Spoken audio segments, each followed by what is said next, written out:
1994. From the murky banks of terrestrial radio, a new hope begins to rise. Opie and Anthony are radio shock jocks known for setting up outrageous stunts. People sure are listening. Two Long Island natives who together would one day change the world as broadcasting's greatest duo.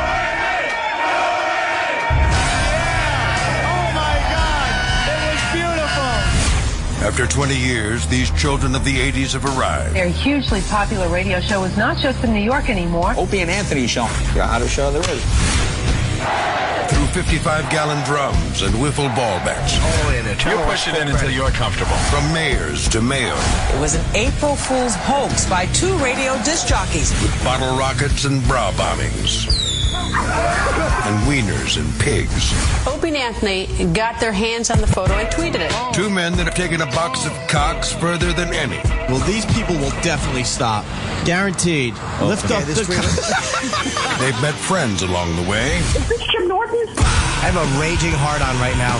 Can I please put my dick in your donuts? And through fines, scandals, suspensions, cancellations, and terminations, it's the one show that remains unscathed. Striking fear into the hearts of management everywhere comes a radio show that after 20 years remains above all else real. This is the Opie and Anthony Show. But enough of this palaver. Let's get the show on the road. Good morning, everyone. Welcome to the Opie and Anthony Show. There we go. Broadcasting live. I think we're off and running. Yeah, I believe we are. Oh, yeah. Is that the last 3-day weekend for a while? I think that's it, huh? I think it's till Memorial Day officially. Oh, man. I'm exhausted already, though. Yeah, 4 straight months with no... Three-ish. Yeah, 3 months, right? I don't like my... Dude, it fucks me up, man. I missed my workout yesterday. I slept through yoga. I did nothing yesterday. Oh. I know. Slept through yoga, Slept through your yoga. Yeah, I forgot I had it. I forgot it was a Monday. I don't want to worry anyone. No, I'm okay. I'm fine. Good to hear. Yeah, thank you. Thank you. Oh, my God. Tonight's the Patrice O'Neal benefit. Certainly is. Very excited about that. Yes. Sold out, which is awesome. Yeah. People still loving Patrice. Oh, yeah. I was thinking about Patrice a lot this weekend because we're doing the benefit. Yeah. Fucking, his shit is timeless, man. Yeah. He's going to go on for forever. Yeah. Some comics, they do their shit and it's very dated, but the stuff Patrice O'Neal talked about, still relevant 2 years later, easily. Oh, yeah. Even more than 2 years at this point, right? Yeah. 2 years and a few months. Damn. So we got a shitload of guys coming in today because they're all in town for the benefit. Scheduled to appear today on the Opie and Anthony Show. Scheduled. Dane Cook, Bob Kelly, Rich Voss, Bonnie McFarlane. Those two have to do everything together, right? Everything. Why is Except that? Why can't they take turns? I don't know. It's embarrassing when they come in together. They're both very, very good comics in their own right, but then you put them together like they're not allowed to show up separately anymore? I don't know. I got to ask Rich about his fucking Song Lyric Sunday, too. What the fuck is that on Twitter? Leave him alone. Is that his thing? Yeah, that's a lot for him, though. That's a lot for him. Song Lyric Sunday? You Google a song, find a quick lyric that you makes copy sense, and then you paste tweet that. It's terrible. It's terrible. But that's it. It's not terrible if you're Rich Voss. What else does he have? I don't know. Anything Sunday. He other than stinks on Twitter. Lyric Sunday. What is he, a shock jock? I don't like it. Exactly. Tell us your favorite ice cream on Twitter. He's horrible on Twitter. Is he bad on Twitter? Yes. I follow him, but... He's boring as all hell. He is. But, he's probably on the way in right now. I'm not... I can't wait to... Here's the thing. I'll get him. I'm bad on Twitter. What about your mofos? Every time with that. Sorry, we can't all start a race riot. Right. I have a feeling Voss is going to come in swinging. Right. Oh, he is. I'm part of some magazine. From a rope. Part of some magazine thing where it's just a throwaway social media thing. Yeah. And I needed a name, so I quickly came up with Mofo. Not even thought twice about it. Who gives a fuck? But every time, Rich has to bring it up. What about your Mofos? Shut up. Shut up is right. Shut up. I don't even know that I'm still doing that thing. Right? Yeah, it's all automated. It's automated, man. Yeah, you just mine is all the friends of the show, comics and stuff. So I threw them all on a list, and then it's all nice in this kind of like magazine, online magazine form. I haven't looked at it in years, but every time it comes in, your mofos, I got to make fun of the fact that it came up with mofos. I get it at weird hours sometimes, and I forget that you don't do it. I'm like, why is he up at this hour? No, it's just, it's weird. It just pops it's automated. up It's kind of anytime. It's kind of cool, I guess. You know, it just brings everyone's tweets and what they're talking about into one little place. And it is automated, so it just pops up. I forget, because every morning people are like, wow, you're up early. No dummies. You're up early. Oh. You're up early. Working hard at this hour. When do you sleep? You should be in bed. Right. So I look forward to Rich Voss and Bonnie McFarlane coming yeah. together again. Yeah. Well, I see you've got a husband now. Did he leave your pretty fingers lying in the wedding cake? What happened? Song Lyric Sunday. Oh, God. What song is it? I like music, but I don't feel like sitting there and trying to figure it out. Reading Like song lyrics. And then you hum it in your head until you try to figure it out. Is that it? No. What's ACV mean? He writes ACV. That alternative comic Voss. Oh. Is that what that means? Come on, no way. Yeah. Oh, he signed it. He did it once, which was kind of funny, and now he's decided It's his signature. he decided he better, do that every time. That's great. He'll be in. I'm just getting my shots in because we have to we have to open up the Patrice O'Neal benefit, and we just do a couple minutes. We basically say hi to the audience. There's literally brilliant comics that need to get on that stage, and they all have only 10 to 15 minutes. Yeah. So then I know Rich will come out with his stupid cheap shots after we talk, Of course, because it makes him feel good about himself. So that's why the beauty of cheap shots. They do really feel. There's nothing feels better than a good cheap shot. Yeah, you gotta love it. That's why I'm getting all my shots in now. So Rich and Bonnie are coming in. Actually, I like those two a lot. Sure. Maybe you're a little confused, but I really do. I hang out with them socially too. Based on the last 5 minutes, I know. You can only feel the love. Keith Robinson coming in, Bill Burr coming in, Dave Attell coming in, Big Jay Okerson coming in. Damn. Nick DePaolo on the phone because he can't make it today. Is he coming tonight? Is he I believe so, okay. yeah. And then looks like Patrice O'Neal's mom is coming in studio today at 10 o'clock just to hang and say, what's up? I don't think anybody's heard from Georgia. It's like, I think people want to hear from her. So it's going to be fun tonight. And a big, huge thanks to everyone that is keeping Patrice O'Neal's, name and comedy alive. Yes. Because it's deserved. Very funny. Deserved? Deserved, yeah. Deserved. Deserved it did. Deserved it. Deserved it did. So, see everyone survived the Brigada. Wow, yeah. What a time. I didn't see you down there, and, being such close friends, I'm surprised we didn't see each other. So your fucking rooms next door to weird. each other? I thought that's how it worked. Everybody stayed in the same floor. In the same suite and everything. No, I think by the time... I ended up hanging out with the Vice guys. I heard I just missed you. You went to the first show. The early show on Saturday. Early show. Who killed it, by the way. Yes. So great. Fun. Thank you guys for coming. I appreciate you being there. So it was fun. I hung out with, I was sitting right next to Shane Smith from Vice, and he was fucking loving your set too, man. The whole Vice gang came down from New York on a private jet. Yeah, those guys don't play games in the fucking casino. Wow. Vice guys. Yeah. They do not know. Wow. Wow. Yeah. You should have hung out with him. Yeah. He likes to play a little blackjack himself. Him and I just met Sharush, who's the other owner of Vice. Yeah. There's a few of those guys. It's like they are great guys. Yeah, they are. They're fantastic. You know why? Because they're not from this country. Is that why? Yeah. Usually when you meet someone new that's a really cool dude or a nice guy, 9 out of 10 he's from somewhere else. 9 out of 10. Go fucking A. Yeah. Because I don't know, they don't have the attitude or something that you got to get through. Yeah. To decide if the person's nice or not. Mm-hmm. I have found them over the years. Yeah, I went to the Late Show. Right. And then hit the casino. Yeah. That was like day 2. And I wasn't feeling it, so I kind of just cut out early. Went back to the room, hung out there, got some food and shit. I heard you did very well. The first night was, as they call it, bang up. Very nice. Right. Was there for, I think I was gambling. We went to dinner because everybody was there. My family, friends, A lot of people. We had the second night, we had dinner for 13, I think. Wow. At the Italian place. The first night was like dinner for 9 at Old Homestead. Oh, that Homestead is ridiculous. Fucking great. Steaks as big as your fucking head. Big as your fucking head. Did you get the seafood fucking tower thing? Did I get the... It's so It's a cheap plug for my Instagram, Opie Radio, but... Oh, the shrimp, yeah. I saw that. Very cheap plug, I must admit. Yes. You think it was a ham-handed plug? Oh, boy, was it. Ham-handed.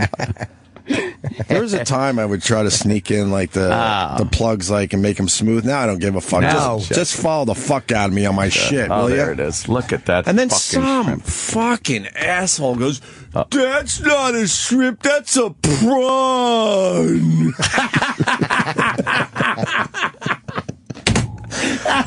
I fucking hate these people. Yeah, go on a message board and say it, because I do. I fucking hate you people. That's a prawn, you idiot. It's not a prawn. It's a fucking shrimp, That's you a dick. shrimp. You know, I saw somebody retweeted. I had no idea that was you. Right. Somebody retweeted that picture and they're like, look at the size of this or whatever. Right. I didn't realize. I'm like, where the fuck did they? What Right. is this from? Yeah. And I mean, and you can make fun that I have tiny hands or whatever, but I really don't. I have average hands. That thing is fucking cock looks straight in those hands. I was eating those with a knife and a fork. Right. Like, you just fucking cut them up like a Right. goddamn lobster. And there is a difference, because then another guy wrote it and it made me laugh. He goes, is that how you jerk off a dick?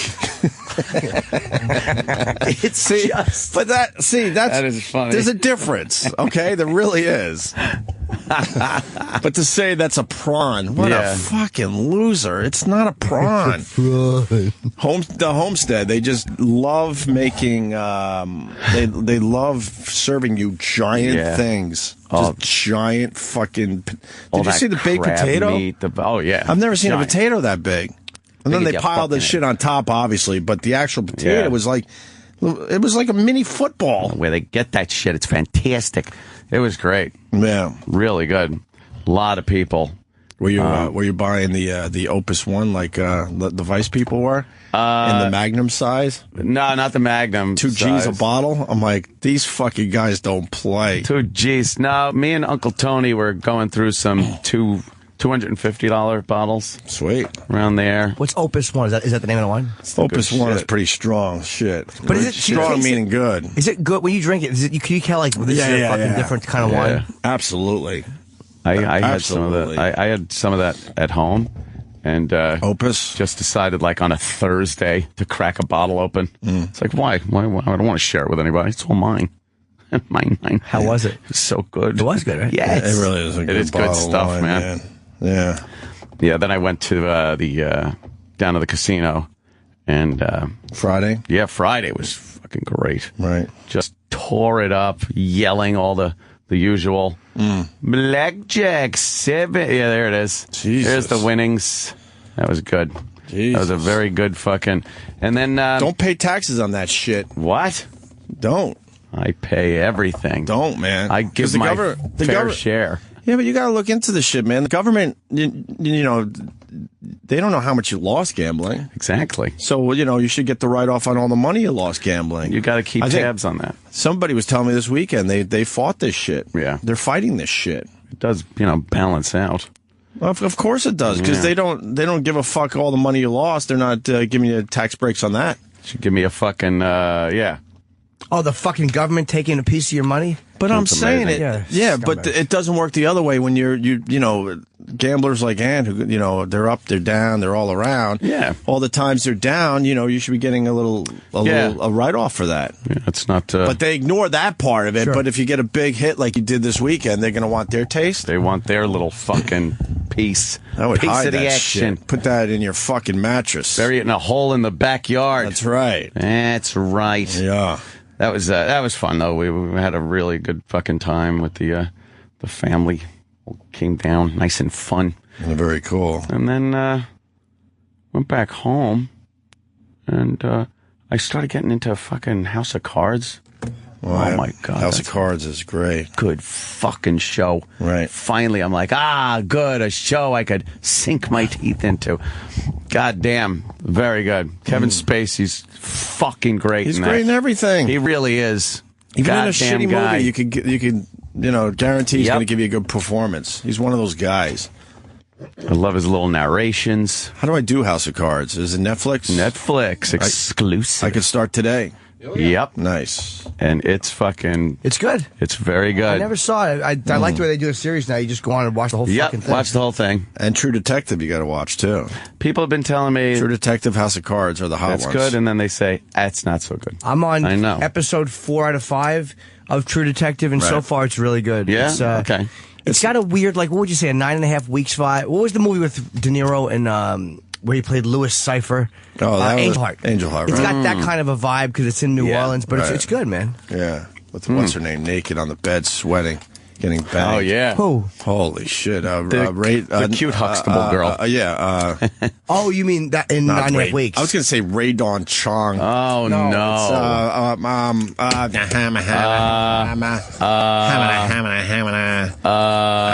Lisa Bonet. Yes, Lisa Bonet. Very good. Lisa Boner. Wrong movie, Sam. Wrong movie. Angel Heart. Oh, Sam. Try to find the scene where she's on Child the of bed. the 80s knows Oh, did she that. get banged in that one? Oh, boy, did she. She's also all in 9.5 sweaty weeks, on right? the bed. No, she wasn't in 9.5 she wasn't weeks. That was Kim Basinger. Yeah, she does. Kim Basinger. You just got to see Lisa Bonet's tits. Yeah, she's something in this movie. Yes. God, that's the Blurred Lines girl? Jesus. Where? All the way to the right on Mr. Skin. Oh, my God. But we're going to Lisa Bonet right now. Yeah. My God. Angel Heart. That Blurred Lines girl is fucking crazy. Where is she? Yeah, well, she's right about there. Oh, yeah, that's when she's dead. Oh. Spoiler. Yeah. Spoiler alert there, people. What are you going to do? Oh, is this her getting fucked on the bed? Who's doing the banging? Who was in this? Mickey Rourke. It might be Was it Mickey Rourke? Right. Before the plastic surgery. When he was, a Hollywood leading man. Right. Oh, there it is. There's Lisa Bonet. He's really licking her nipples, and they're quite large. Oh, Look at the sweatiness on Lisa Bonet. What'll the cause say? Oh, my God. Cause. Oh, cause. My daughter is bucking on the bed. A leaky ceiling. But it makes it into the bucket and into the water, too. Shot. Wow. Arching her back. That's right, the big back arch. She's all in. She thought this would help her career. I don't think it really did. What happened? I don't know what she did after this. Not much after this. No. There's Mickey Rourke's hiney. See, all that water on my back would distract me. Blood. Right. Now the blood is dripping from the ceiling. And he's going to town. Now the blood's dripping on Mickey Rourke's back as he's this is some going to town on Lisa Bonet. Yeah. Lisa Bonet digging the spurs in. I like that. Wouldn't you hate that water dripping on your back while you're fucking? Yes. That would distract me. I would just think about the fucking black mold that was going to Exactly. Your dick goes limp. I'm a buzzkill. Blood pouring from the ceiling. Yeah, this was creepy. What the F? Oh, my God. Now some Just want to see Lisa Bonet naked. demonic woman is just cleaning the blood off the walls. Oh, she's helpful. This was a weird movie. Yeah. I hated it. Did you? Yeah. I don't remember it. It was weird. It was weird. A lot of boobies in it, though. A lot of boobies. Holy shit. What's that fucking a monster? Now she's just getting fucked by, a big blood monster. Now She has she's her period. screaming. Yeah. She's screaming. And Mickey Rourke is now crying. They stopped their fucking. Boy, Oh, that didn't really what's happen. wrong with these guys? Oh, that didn't really happen. They're not having fun sex. Oh, that didn't No. really happen. All right. No. Okay, then. No blood. Look at her titties, though. She's very pretty. She's beautiful. What year is this? Like 80 something? You're a child of the 80s. You should know this one. This is child of the 80s stuff. Oh, yeah. Is 89 or something? That Or am was I it. nuts? Oh, she got fired from the Cosby 87. Show because this little film. She was doing this. Oh, 87. Bill from Virginia Beach. Angel Heart is what got her fired off Cosby Show / A Different World. Oh. Really? Bunch of fucking... Well, I mean, the Cosby Show was Fuddy-duddy. extremely wholesome, and then in between seasons, she's doing a movie like that. Yeah. I would imagine the Cos would have a problem Oh, with it. my God. I remember during the last season, Rudy started stripping. Yeah. And she got fired. Little Rudy. She got Rudy, big Rudy, tits Rudy. now. Little Rudy. Yeah. But anyway. And Raven Simone. What was that one? That annoying kid. She ended up fat. Yes, she did. Thank you. Just a little update on the Cosby kid. Thank you. Thank you very much. Just a little update. So, She looks pretty good though, little Rudy. She's stout. That's little Rudy. Wow. Oh, she's cute. Yeah. Too shabby. Yeah, but it would be weird, wouldn't it? Knowing it's Rudy. Nah. Only if it's from the movie. Weird. You dump a load in his face, then carry him out of the bedroom. Fucking slow clap. That's what he gets. Yeah. Yeah. So that's it for the Brigada. No real stories. No real stories. Just had a great time. Fucking I don't understand what the dog situation was. I heard about poodles walking in. Dude. 2 giant poodles. Yeah. How big were the poodles? They were massive. Giant standard poodles. In the middle of my late show, and I'm in the middle of a bit, and it's kind of like there's a little bit to lead up to the punchline, and I'm getting to the punchline, and this guy walks down the aisle with 2 giant white poodles. Center aisle. Right down the center aisle toward the stage. You just want to make an appearance, huh? Distract An entrance, everybody I should say. in the room. That's what he was going for. Of course he was. Yeah, it was very, very irritating. He was with a girl, and his 2 giant, there was 4 seats, and I went with it, and I was joking about what a high roller you got to be to bring dogs in, but it really annoyed me because the timing of it. Oh. And then someone at the end said that, they said don't just to let him come through. So either he was a really high roller. Of course he was. Try bringing a dog to a show anybody else. You're not getting through the front door. Or somebody said that they were service dogs. And I don't know if the only reason I'm inclined to say maybe they were was because immediately when he sat down, both of those dogs kind of went down under their, and it didn't move. The dogs didn't bark. They didn't jump up. They didn't fucking, like you try to get in 2 giant dogs in the middle of an audience to sit and watch a show. At fucking bachelorette parties, they can't do that. They were better behaved than most bachelorette parties. So it wasn't that bad in the end. No, it was just the everyone's timing. Whispering, did that guy actually just walk in with dogs? But the dogs just, literally, if you didn't see them walk in, if you went out to the bathroom and came back, you'd never have known they were there. I didn't know they went down like that. I thought they were like sitting there watching. You had to look at 2 poodles during your act. They didn't move. And they kind of did what they do on a plane. I don't think they were service dogs. There's no way they were service dogs. You don't think so? Oh, No. Travis was right there. I was sitting right next to him. First of all, they didn't have identification. Oh, You have to have okay. identification. Second of all, after the show, me and my wife are playing with them, and if they were service dogs, they wouldn't allow you to do that. They can't. Service dogs are not supposed to interact with people while they're on duty. It's just a high roller. Yeah, that's my first We thought saw them was. walking around before that, and I mean, they didn't look like they were servicing anything. Yeah, I've never experienced. I talked to the guy who runs the actual room, and he was apologetic, but he wasn't out there when it happened. He was in the back, and I've never seen anything like that. No, I never. I know the high rollers in the casino look. That's what bankrolls are. But it was like, come on, guys, like. Yeah, but now you got a story to tell. Yeah, just sit them off to the side a little bit. You know, I get if you're in the beginning of the show, right? But in the middle of a punchline, Yeah, but those guys don't know. But it's like they don't care. It's like they don't know and they don't care. He's an ace. That same guy would walk in the middle of Stairway to Heaven if Zeppelin was still performing. They don't care. Those dumb dogs. Right. Fuck him and the dogs. Yeah, it annoyed me a lot. A lot. Angel. Other than that, no real Borgata stories. Not really. I had 2 shows. I couldn't go out after. What was I going to do? I did one show. You guys went out and did your thing. Then Ann came. I just fucking... I went and saw Shane and those guys a little bit after the hang. And then... doing some of that gambling. Yeah. Like it was nothing. Holy shit. Like it was nothing. Yeah. What was he betting? Big. I mean, maybe a little more than you. Wow. Maybe a little bit. Damn. Yeah. He was down.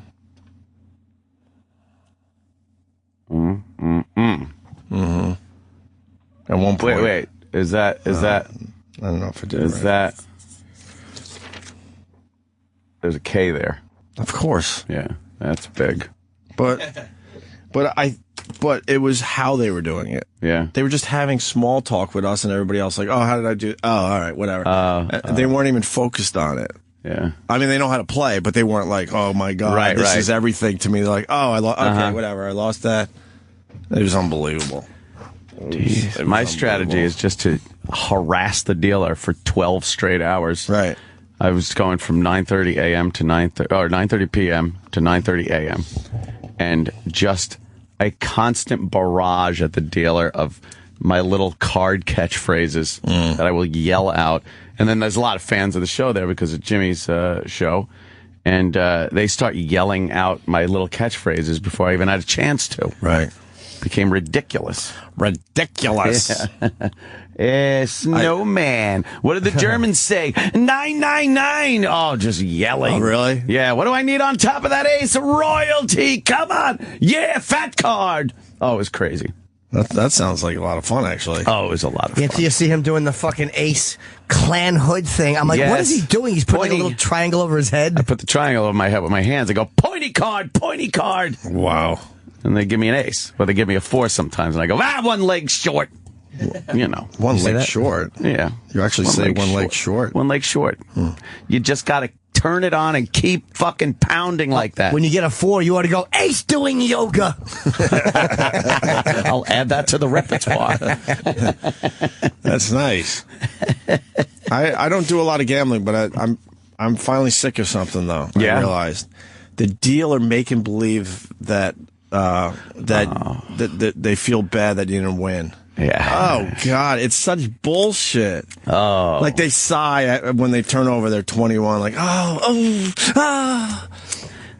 yeah. Of course they want you to lose, right? Because they look like fucking superstars of the pit boss. They get better tips if they win, I imagine. No, that's true. That part is true, but they don't give a fuck if you win. Yeah. So every time they win, they give you that face like, sorry. They're horrible actors and actresses. I think they're full of shite. I think so, too. Man. Wow, that now looks like a yummy tasting full NutriBullet, Opie. What is it? It doesn't have as much green. Well, I'm at the crossroads with the NutriBullet people because I have sold so many fucking NutriBullets. Oh my God, like an infomercial. That I think I officially want to taste. I've decided. Oh, you should. They gave me a huge box in my apartment though with all sorts of NutriBullet what's stuff. What's her name? and their boost, their powder boost. You gotta have a boost. Did you get the powder boost? The official NutriBullet powder boost that has all of them in it? No, NutriBullet ignores the guy that you talk to about NutriBullet. Oh no! Well, they should. Oh, I don't think so. I'm the one who popularized the boost. No, not really. Really, I told you about it. No, you didn't. And you didn't even have leafy greens in yours before I entered. I ran out of fucking vegetables, so I went all like breakfast shake this morning. It's banana. Oh. You listen to NutriBullet people, you're going to start paying me. You know that, right? We could do this through Twitter, I'm thinking. Every day I'll fucking take a picture of my NutriBullet, maybe the before and after, so you see all the goodness of the fresh vegetables and fruits, and then I'll show you the aftermath, this. How about a little quick video, maybe? A little Instagram video of you putting it all together. And yeah, it was all nice and stuff, but I've sold hundreds indirectly, and I get a powdery boost in the mail. Thank you, but man, nothing beats cold hard cash. Is this legal? No, not. No, we can organize advertising. I'm not giving them a taste down the hall. Oh. No. That's why I said we'll do it through my Twitter. Right. They don't own my Twitter. Oh. Take a little picture on my Twitter. There you go. But today it's banana, strawberries, mango. I'm down on my ingredients, so I had to taste good. Though. I had to get creative today because I'm down on all my ingredients. I don't have blueberries. I don't have leafy greens. Oh, that was another thing some asshole said this weekend. Why do you say leafy spinach? It's all of it's leafy spinach. It's not though. And this is. Does anyone know there's chopped spinach? Yeah. And that's not fresh. Leafy spinach means you're getting the fresh shit. Yeah. Creamed spinach is not leafy at all. It goes all spinach is leafy. You don't have to say leafy. No, leafy spinach means you're getting fresh spinach from the produce section. How quick did it take you to report him for spam? Oh, yeah. All that. So then it's so I had to get creative because most of my ingredients are down. So it's banana, strawberry, frozen mango, the boost that I officially got from the NutriBullet people. Right. A little tablespoon you pop in there. What's in it? I'm not going to say until they give me a little more of a taste. Look at you holding out. And then some skim milk and my official boost, a handful of raw oatmeal. Oh, the old oatmeal thing. Yes. Very controversial boost. Yeah. That is. I don't think it's taken off. No. It's not in the book. On Friday, Ronnie B was in here, and he turned me on to the Eagles documentary. Have you seen this yet? No. But I can't find part 3. Someone sent me part 3, but it doesn't seem like it's part 3. Where'd you find it? Like in parts? I don't know. YouTube? I think where did I get the first 2 parts? I don't remember now. But it matched up, and then someone gave me part 3, but it doesn't seem to match up to the end of part 2. So maybe this part 3 is a different part 3, meaning because it's on a different server or something. Yeah. So I'm very confused how you get. I just want the whole Eagles documentary. Is it on Netflix? Might be. Because I saw the first 2 hours, and this thing is amazing. First 2 hours? How long is this fucking thing? At least 3 or 4. Jesus. It's amazing. The Eagles had some fucking problems. Well, I had no idea. Kind of knew that. I didn't know. But I just liked their songs back in the day. Yeah. You realize they have a lot of really good songs. I mean, the main guys were Glenn Frey and Don Henley, obviously. Those were the... Joe Walsh, yeah. Joe Walsh came a little later, though. Yeah. And Glenn Frey and Don Henley wrote a lot of the songs. Mm-hmm. They were the songwriters for the most part. But I didn't realize they had such an issue with Donald Fagen. And they did you ever hear the audio of them just fucking yelling and screaming at each other in between songs? No. In between these really nice, get the fuck peaceful, out of easy here. feeling type songs. Just screaming at each other. And it's part of the documentary. It's like, see that. What was it? After this set, I'm gonna kick your ass. And then I think it was Fagan goes, I look forward to it. And then they go into Hotel California or whatever the fuck. And they were serious. Yeah, and then it's like 3 more songs. And then we're going on. I don't have it, word for word, or whatever. Man. But they were, and then the show ends. Jesus. And then Donald Fagen smashes a guitar, but in the documentary, because they're still taking shots at each other, I guess, even though they're sort of back together. He goes, it was a cheap guitar. He was so dramatic, but he broke one of his cheap guitars, and he just jumps in a car, and that was it. The Eagles broke up. Wow, that was it.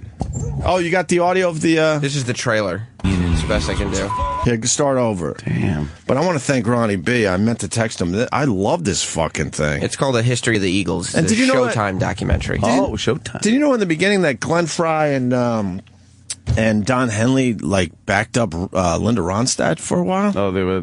I had no idea. Her musicians? And they hung out with Jackson Brown. You know the Winslow, Arizona song? Yeah.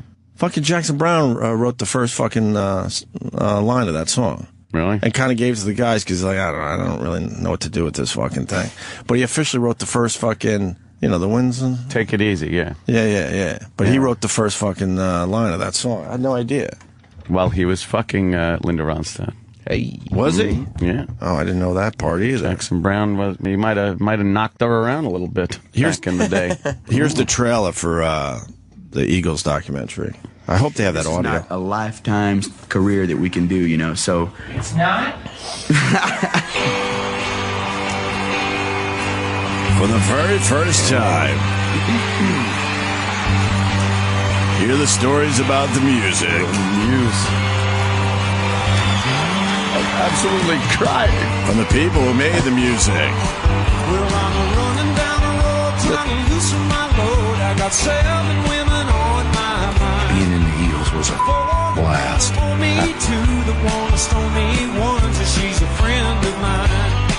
Don said, I'd rather just be in a band with you. And I said, well, yeah, me too.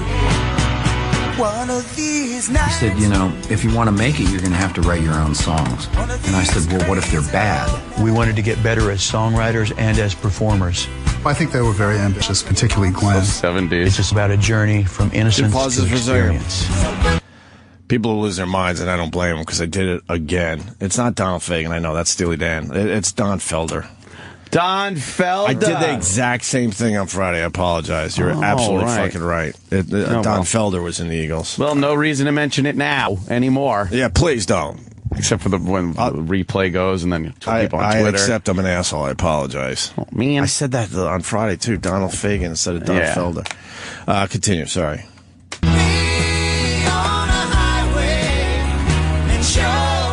They sounded amazing live. Yeah, they're good, right? Yeah. To the limit, one more time. Can you pause? Wow. And that guy who hit that high note, Take It to the Limit, you know, that was like a highlight of a lot of the concerts. Near the end, he didn't want to sing that song anymore. Why? That was the only song he really had. Could he not hit the notes after a while? He just started getting an attitude about it. Like, and that was a big moment in the concert, Take It to the Limit, with that guy hitting that fucking high note. And he starts talking like, I don't want to do the song anymore. They're like, what are you fucking talking about? You got to do the song. A bad attitude in that band. But he didn't sing a lot of the hits. I don't even know how many fucking songs he was on for the Eagles, but that was his song for them. Jesus. And then he started getting an attitude. They had some fucking big hits, man. Wow. Yeah. A million fucking hits. Forget how big the Eagles were because there's all different voices. Mm-hmm. Right. Yeah. If the song wasn't good enough to survive the amount of time we were working on the record, it didn't make it on the record. Perfection is not an accident. We were in a really creative phase. Welcome to the Hotel California. What a huge fucking song this was. The creative impulse comes from the dark side of the personality. So we worked it good. That tension had a lot to do with fanning the artistic fire. What did you play? Play that again. You just cannot have. That's the Poco guy. Leaders in a band. Joined the band and then he was only in it for like 2 years. This is the best thing for the Eagles. That high voice. In my experience, all rock and roll bands are on the verge of breaking up at all times. What are we going to do? What if we got back together and no one showed up? There were still a lot of people out there who wanted to see us play again. So I was okay with the notion of maybe going back and being in a band again. Maybe we could have that rarest of things in American life, which is a second act. Probably a genius move, because when we come back, it's bigger than ever.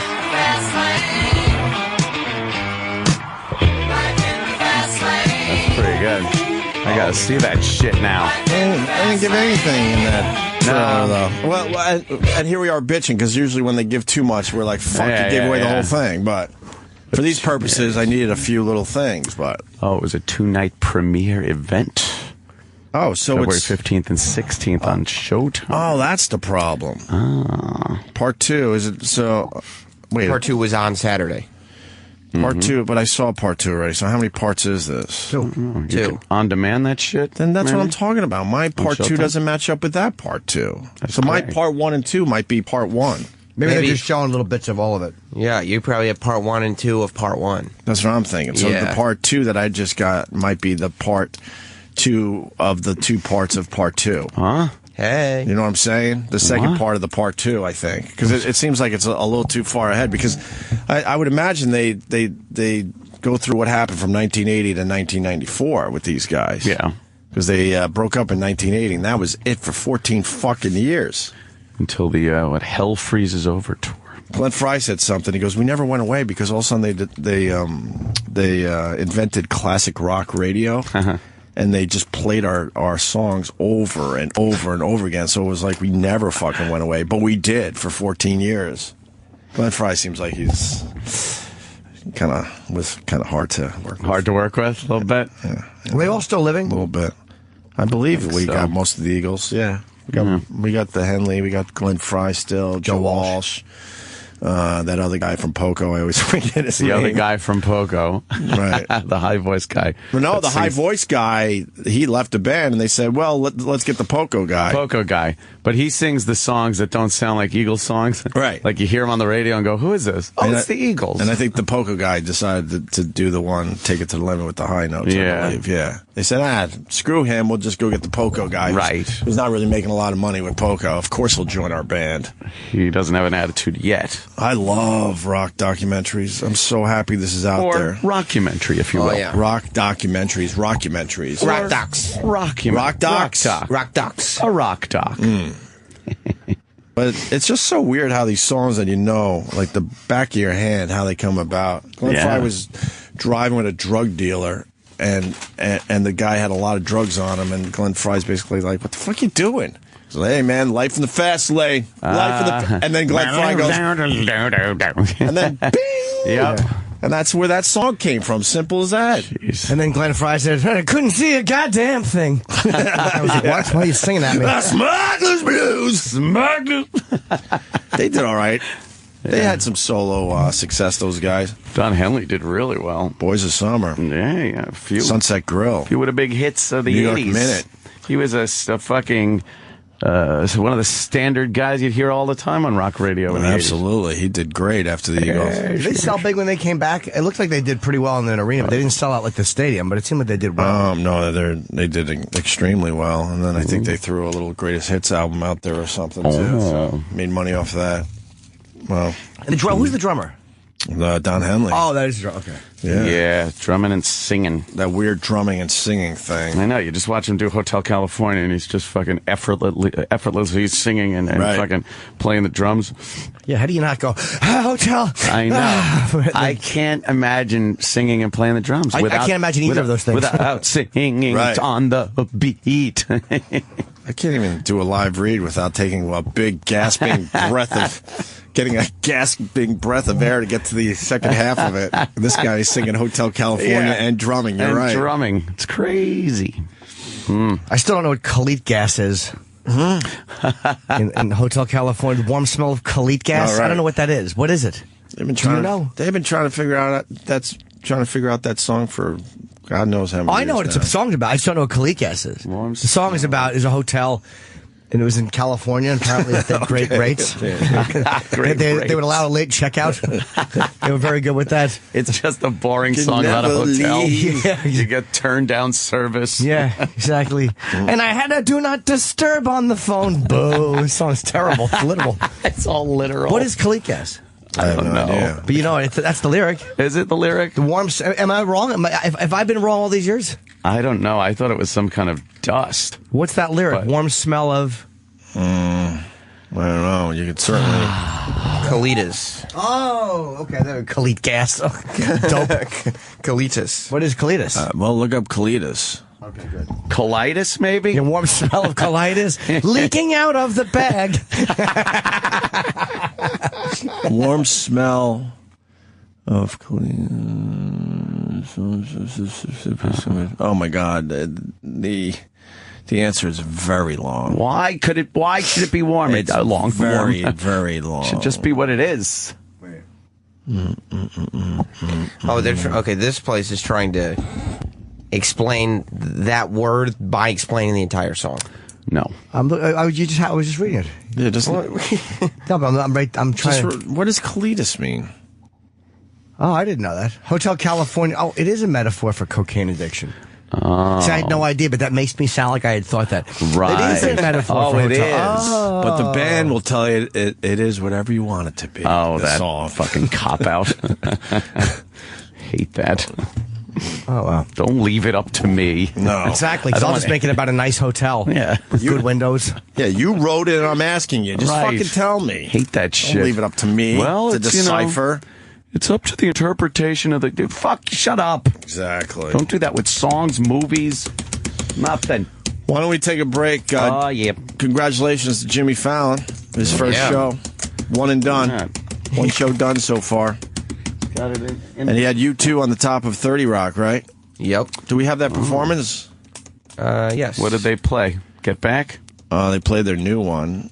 And then they went acoustic inside, huh? That's pretty cool. Let me hear what they sounded like from 30 Rock. Make a phone call and go, can we get some acoustic, U2? This is Invisible. We'll play this going to break.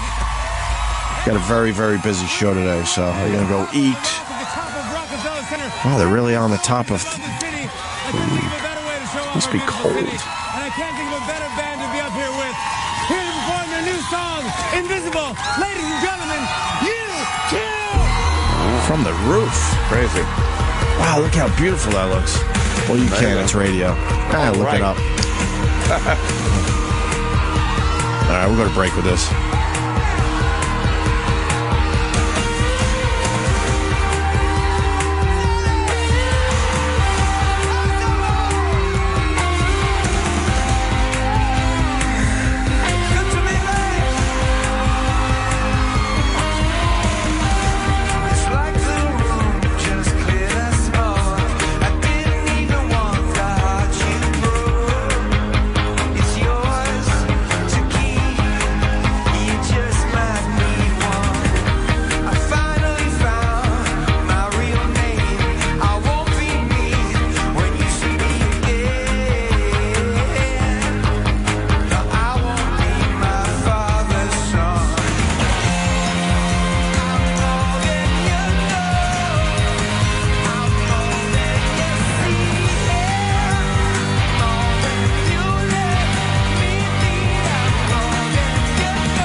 Opie and Anthony will be right back. But that's us. We are not like you. Understand that. We're good creatures, special. We are, but we're just not like you. We're not like, we don't tell the truth. And the reason is because we cannot.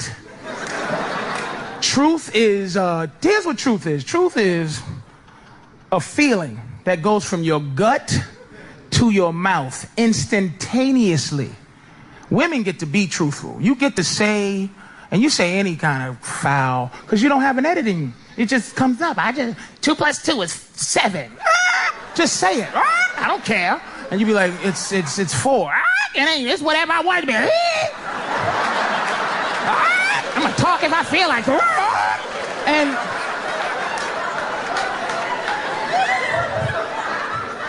And men don't do that. We can't be honest with you. Man, truth is cruel. If we told you the truth all the time, that's cruelty. Men go from our gut, and then it stops at the heart, where we edit it. We edit what this was. What this was going to be foul. So I'm not going to say what this was. And then it goes into the brain for further touch-ups, analysis. Okay, all right, that sounds good. And then you say it. We don't just spew stuff out, man, because how we really feel about you, it's not cool. Like this, how we feel about you. You said 10 years? Let me ask you a question, honestly. What's your daydream on how to kill her?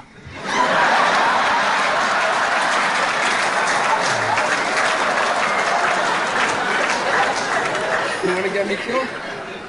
Here's where you're messing up. I'm going to tell you where you're messing up. He says to me, hey man, you trying to get me killed? Do you see how we can't tell the truth? The lie, right? That means that he thinks about it. See, do you understand what I'm saying? You should say, I don't think about killing my woman. But you go, you trying to get me killed? If I tell you how I kill this bitch, she gonna kill me. So you might as well get it out now. How do you kill her, man?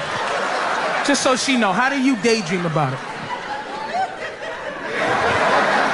Spit it out. She's looking at it. It's over. Just, sweetie, I'm trying to let you understand what you're dealing with. I'm just saying, the fact that you're alive means he didn't go through with it.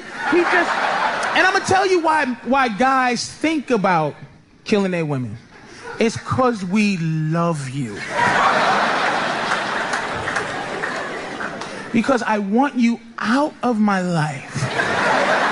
But I don't want to hurt your feelings.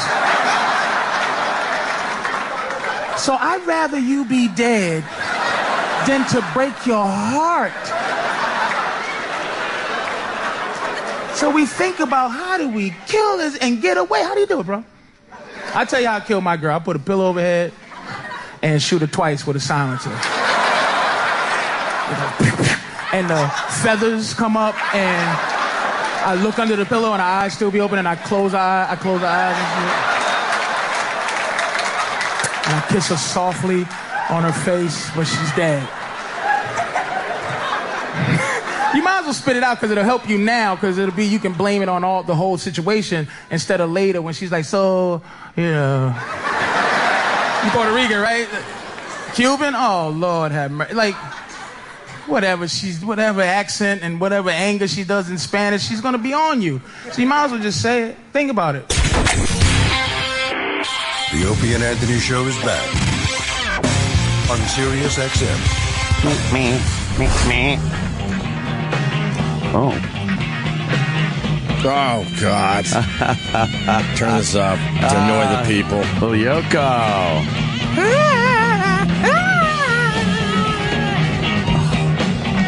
Don't. Oh, she was so good in this.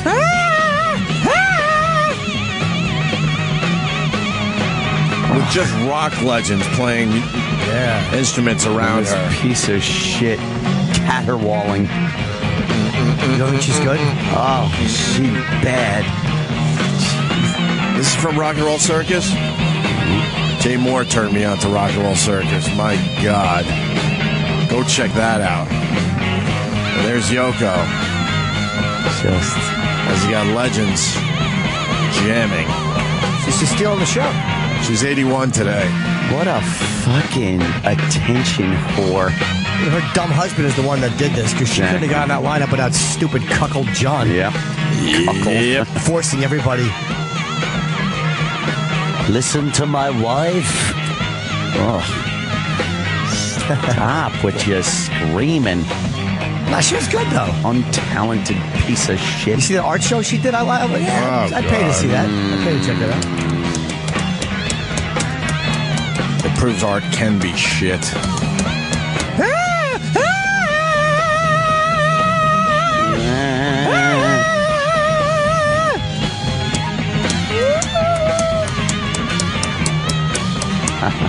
Who else had it? Oh, Dennis DeYoung. We were just talking about Dennis DeYoung. He's 67 today.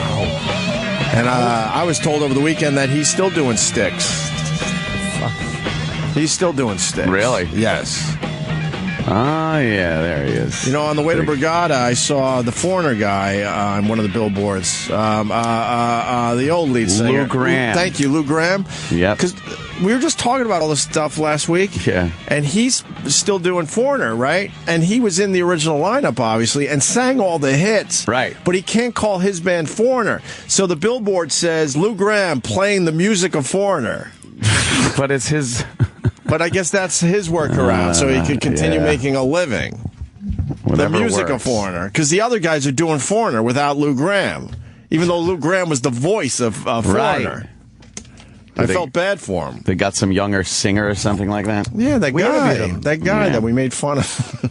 Yeah, that guy we made fun of. What was his name? Oh, we just went over What was this. a girl's whatever. name? I don't remember. Kelly something, right? All right, Kelly. Kelly Leak. Kelly Lake, exactly. No. Oh, wait a minute. No. John Travolta's 60 today. I watched that horrible movie with fucking John Travolta and De Niro. Oh, it's like they were in the Bosnian War, and then John Travolta he's trying to get revenge. And he puts on this horrible Russian accent. Oh, and he's got his tattooed hair on, and De Niro again just moping and grumping his way through another role. Killing Season. Oh. When did this come out? And to listen to Travolta, I'm going hunting, with a bad fake. Is it bad? Like Bosnian accent. Can we hear a little bit of the trailer? I remember where's the this is trailer? recent. Yeah. His tattooed hair.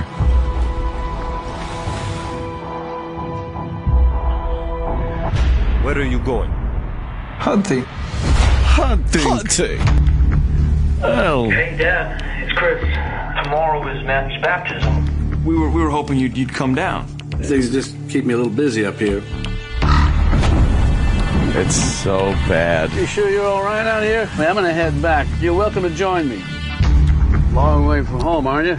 I came for trophy. You're a hunter like me. Tomorrow you should come with me. We had another hit to your collection. Tomorrow you should come with me. What is this? It's terrible. Was that a bad accent? I would think, yeah. Hello? Go back. What the hell was that? Sounds like Travolta putting on an accent. We are not brothers in arms after all, Colonel Ford. What do you want from me? To finish what we started. He blames De Niro for something that happened. Serbian. You and me. Oh no, they're fighting. It goes back and forth with like. How's it feel to be the one getting tortured? Oh, he's torturing him. Yeah. Water torture. You want a war? Come and get it. You want a fucking war? Oh, they're karate kicking through the door. That looks so stupid. Why wouldn't they just kill each other? How hard would it be to kill one guy? It goes back and forth to where one guy's got the upper hand. Right. He's got him tied up and he's got him hanging up, and then the next scene he punches him in the face, and then the other guy has him fucking tied. It goes back and forth so many times it gets ridiculous. Those type of movies are exhausting. Annoying as fuck. Just end this already. Yeah. I'm getting massage. I try to push asshole back and get man's fingers inside. Let me make out with the man on plane steps.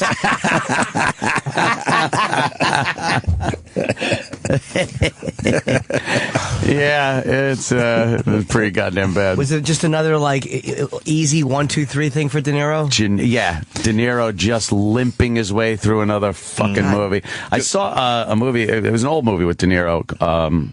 And Philip Seymour Hoffman called Flawless. I never saw that. Philip Seymour Hoffman plays a drag queen guy.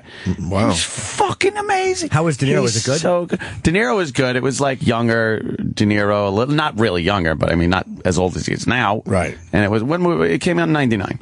Well, sure. That's 15 years ago. And, but Philip Seymour Hoffman as a fucking gay guy, drag queen guy, was fucking great. He was great in everything he did. Just fantastic. That sucks that he would not. Yeah. He should not have done that. No, you gotta leave the horse alone. He should not have done that. He never should have danced with the Lady H. The Lady H. Holla. Oh, you don't like that? Holla. I give you credit for sitting through these bad movies, though. I can't do it. I just, what the fuck? I don't have time either, man. I mean, if a movie sucks, I gotta move on quickly to something else.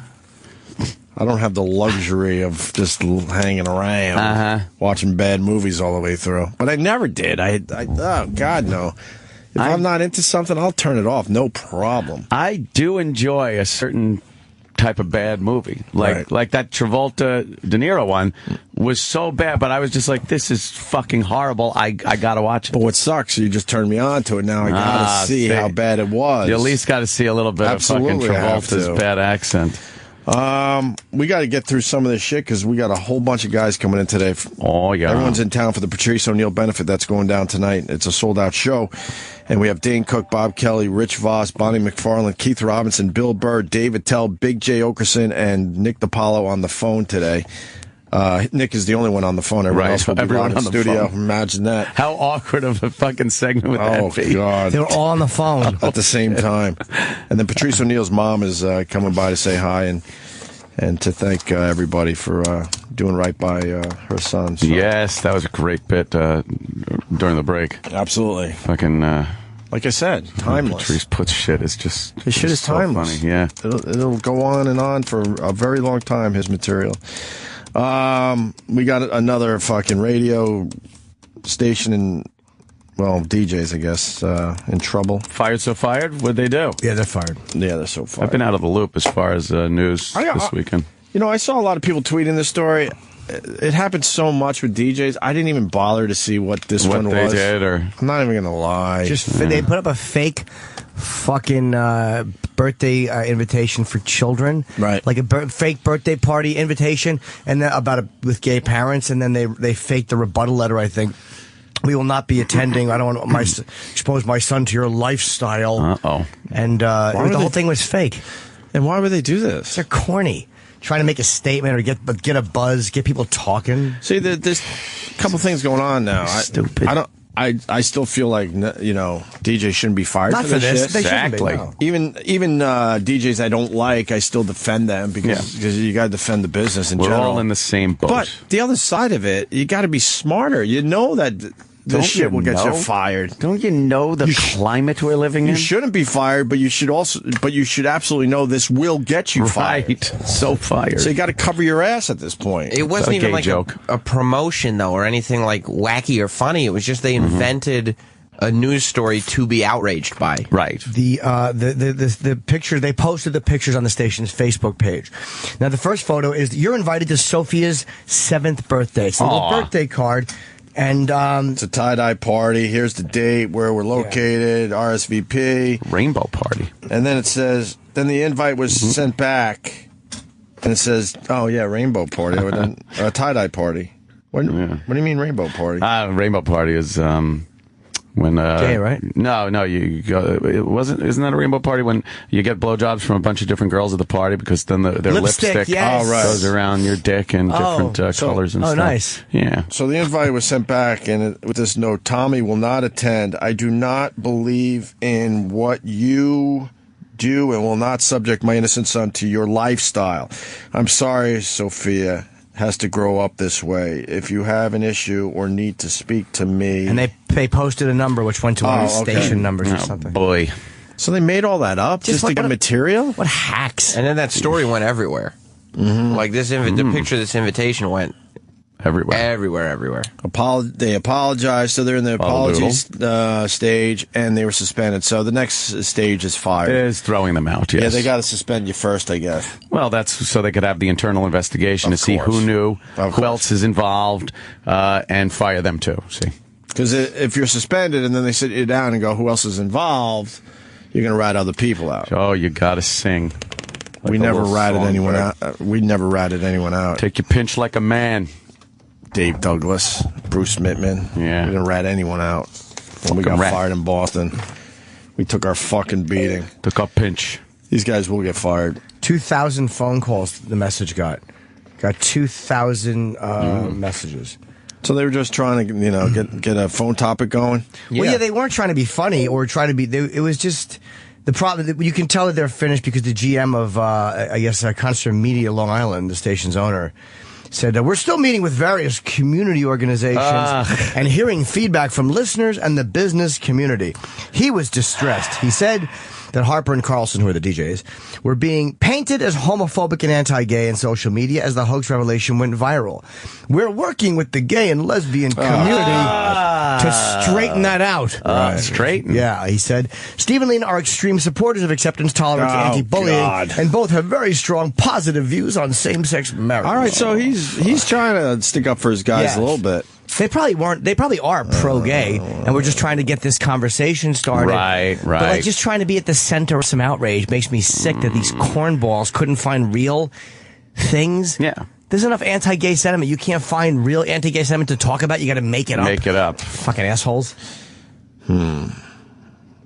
Well, the GM is trying to stick up for his guys. Trying. And one of them, you usually don't get that type of statement from the GM. Well, the guy who's the morning show host is also the PD. Oh, really? Yeah. Jesus Christ, that's a hell of a landing, that plane.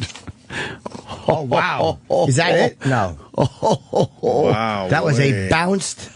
That's some bounce. Bam! Right there. Oh, man. I hope someone was drinking a nice piping cup of coffee, one in each hand. Coffee in one hand and lava in the other. Dude, that fucking came down sideways and bounced. From wheel to wheel. Yeah. That's going to be all over the news today. I'm thinking about this one. Man, I wonder if they survive this. Do you think they make it? Well, it's not really it's not... But the GM is... Who's outraged and about what? The GM is sticking up for his guys, which is extremely rare. That's true. Usually they fuck you. They make believe they never even hired you. Right. They make believe you were never part of the station. Well, there's also... But this guy's at least trying. There's also that one waitress that made up the anti-gay thing on her tip. Like, no tip because you're a dyke or whatever. What was she said that they wrote? Right. And the whole thing was a fucking lie. I am going to go with... Fired, so fired. I thought they... That's my decision on that one. I thought they had a chance. I don't know. The GM's sticking up for him, but I think the pushback. Damn. But then again, it seems like it's a small radio company, so... Yeah, and it wasn't done to be funny. They might survive it because it wasn't a joke. Like whenever you bring humor in, for some reason you're a criminal. Why? Who's mad about what? I don't even get what there is to be angry about. They lied. So what? So what? They do a radio show. They make up a bit. Is this the news clip, Sam? I think Sammy. Yes. Let's get the news clip on the radio for everybody. That makes you feel good. We're in Long Island's K98.3. The show went on at this Long Island radio station, but without morning DJs Steve Harper and Leanna Carlson. Right. Both have been suspended for an on-air hoax that prompted hundreds of angry responses on the station's Facebook page and across social media. It's ridiculous. It's embarrassing. Last week's post Who's that lady? around this invitation Who to a is she? birthday party The man on for the a street. 7-year-old named Sophia. The woman on the street. DJs claimed one mom refused to let her son go to the party because Sophia's parents are gay.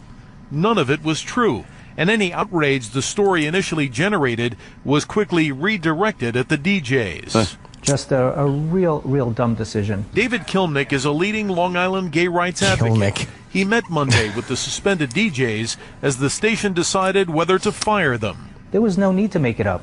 We could have shared with them, unfortunately, dozens of stories of little Sophias out there. In a statement, the suspended DJs That guy's still apologized doing and it said, out there? quote, "We were Oh, he's- attempting to oh, spur he's- healthy discourse on a highly passionate topic, but we made a mistake." What kind of meaningful discussion could come from it? Who are you? Radio station officials say Why they is had her no prior opinion knowledge of matter? it. Meaningless. The general manager said, quote, "I sincerely apologize for the actions actions. of Steve and Leanna and for the breach of trust these actions have caused." To trust. Suspension, yes, but should they be fired? No. Who is she? No, because it is something that needs to be talked about. Gay advocates hope that discussion will continue. It follows the same but in a pattern. more Get a honest couple that way. are for, Greg a Circle, couple News people 4 that are New York. against it. Showing the radio. By the way, did you see the VU meters on the board? They show It's a hack the story. fucking hack B-roll. Dink. The whole thing was hacked. Yeah. Get the opinion of the street, but make sure it's balanced. A couple for, Oh, yeah. a couple people for it, a couple people against it. And a That's couple not people news. undecided. Oh, then yeah, exactly. How about you just ridiculous. just pick 5 people and whatever the outcome is, that's what you put on your news program. There you go. Why do you have to now? Okay, we got 2 that think they suck dick, so Yeah. now we got to get 2 that are okay with this. Yeah. It's ridiculous. Ridiculous. I think they're fired. I don't know because the Gay shit right now is really hot. I'd love to wait know. a minute. What do you mean? Gay shit Oh, is gay really, shit's really hot.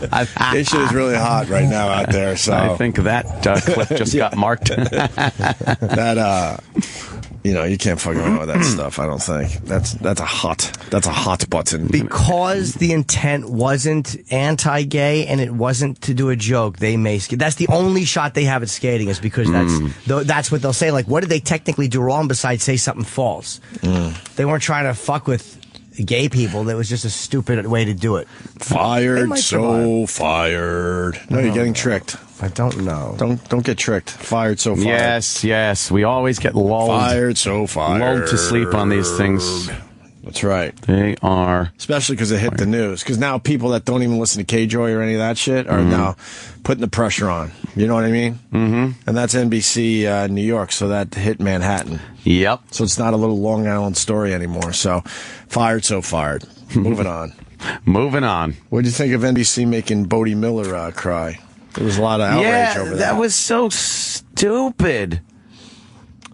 Just trying real hard to pull on his heartstrings. He was obviously choking up about something. He lost his brother. His brother died. And we were just talking about this. The Olympics are all about showing the tragedies. They love tragedy. If you have a good tragedy, NBC loves you. Well, they'll do a whole little fucking segment on it. What about someone that just works really hard at their sport that doesn't have a brother that died? Yawn! Right, or a brother that's all twisted up. Drooling. Right. It's terrible. Why can't you just do, a nice story on somebody that just worked their ass off and everything's okay in their life? They love the pulling heroics and victory out of tragedy. And then trying to get people emotional about it, too. The problem was, like, they were talking, and he was a little, you could see he was a little choked up. Yes. And she smelled blood. She did, in fairness to her, like, and I do think she sucks, but he mentioned his brother, and she kind of went with it. But then what happened, like, she asked a question or two that you kind of have to ask. But the way I saw it described in the paper, which was good, was, and then she continued with the narrative, which was like, were you thinking about your, like, she just kept we asking saw you look bullshit. into the sky and The first question I think was kind of legit, and then these fucking cocksucker vultures, they just film this guy crying and they leave it on for 40 seconds? Like, was it that long? Whatever it was, yeah, it was a while. Let's play it for the people in case they haven't seen this yet. It's terrible. What's going through your mind?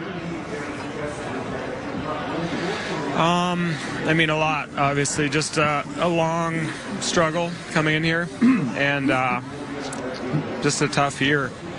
And see, he's already emotional. Yep. With Chile really experiencing these games, and how much does it mean to you to come up with a great performance? Wait, hold on, pause that. You didn't get the whole interview. That's not the reason I say that is because it sounds like she's just throwing in questions about his brother. But he mentioned his brother first. Oh, first. Yeah, and he's already emotional. You could tell. Yeah. So she followed it up, I think, with one question, but this one almost feels. But see, we had Sugar Ray Leonard on the ropes. Yeah. Had him on the ropes. And I was all in to make him cry. Oh, yeah. Somebody in studio doesn't like emotions. Oh, I was all uncomfortable. Somebody doesn't like emotional situations. So. I was uncomfortable. So he pulled us out of it. Oh.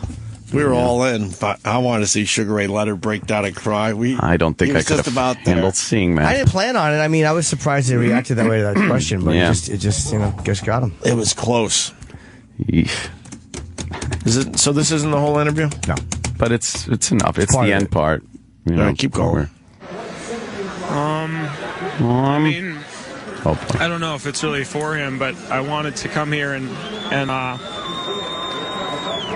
through your I don't know, I guess make myself proud, but now she smells looking blood. up in the sky at the start, we see you there, and it just looks like you're talking to somebody. Oh, really? Who? And that's it. Puts his head down. I'm sorry, babe. And the camera just stays on the top of his helmet as he's crying into his arm. I don't have a problem with it. It was a little overkill. I don't have a problem with it. Yeah. Because she said sorry right away, and she smelled blood. And she did smell blood. And she is a reporter. You know, they're scumbags to begin with, but that's their job. Looking at someone, you know, she obviously knows. That's what annoyed me. The first question didn't, but the whole thing, you thought you'd be here with your brother Chili. Because the beginning of it, it looks like she got the one question that I thought she should have asked right out. Like after he mentioned his brother. Right. Okay, you got to ask about him. But then just to keep going, it's like you fucking, when's the last time you fucked your husband? Why don't you talk about that? Ooh. You know what I mean? It's like they're such fucking bloodless, bloodless observers. Yeah. Fucking reptiles. I didn't feel like she pushed that hard, though. It was right there on the surface. You know what I mean? So, and that's his last Olympics, I believe. Let's hope so. After that display, inappropriate. I can't get into the Olympics. I'm trying every day. I keep going to all the NBC channels. Yeah. To find something, and first of all, you know, they're obsessed with figure skating, dancing, ice dancing, ice yoga, whatever the fuck. It's too much. Ice yoga. Me and Travis were watching a little ice dancing at the Brigada. Christ. Oh, was that fantastic? The man could not look more gay than when he's doing one of the ice dancing routines. Mm-hmm. Wow. Oof. And then I watched the curling.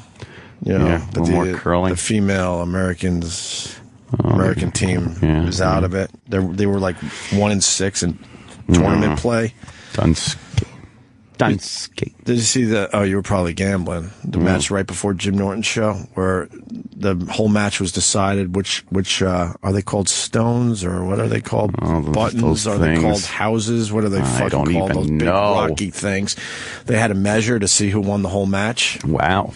And then the Americans lost it. And that knocked them out. That was exciting for about 10 seconds. Yeah.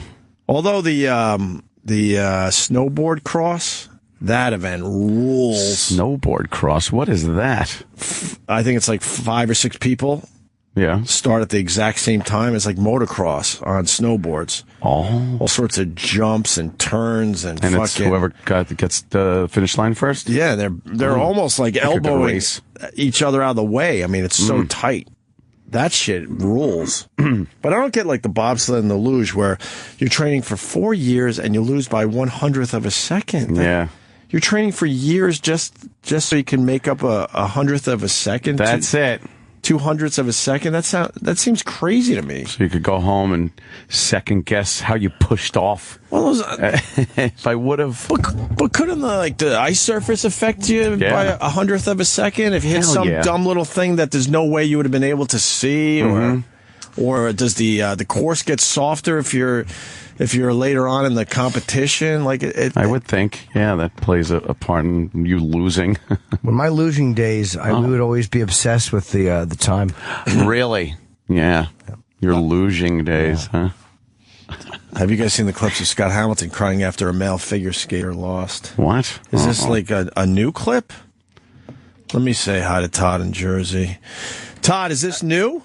Yeah, it just happened over the weekend when there was some Japanese guy who was projected to win the gold medal in men's, I don't know if it was solo performance or something, and the guy screwed up. And during the broadcast, you could hear Scott Hamilton like getting all choked up. And then they did it on camera afterwards, and he was all welling up in the eyes and started crying because this guy who was projected to win didn't win. Oh, he's very All right, we'll find that. And did you see Johnny Weir? Oh, God, with the tiara? Yes.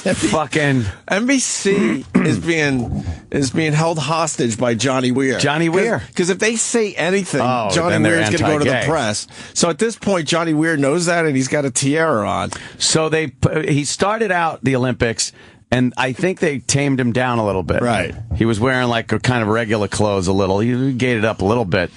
But now he just has pulled out all the stops. He's got a tiara on, glitter and sequined shirts, see-through. I bet you those the old white guys that run NBC are screaming and yelling behind closed doors.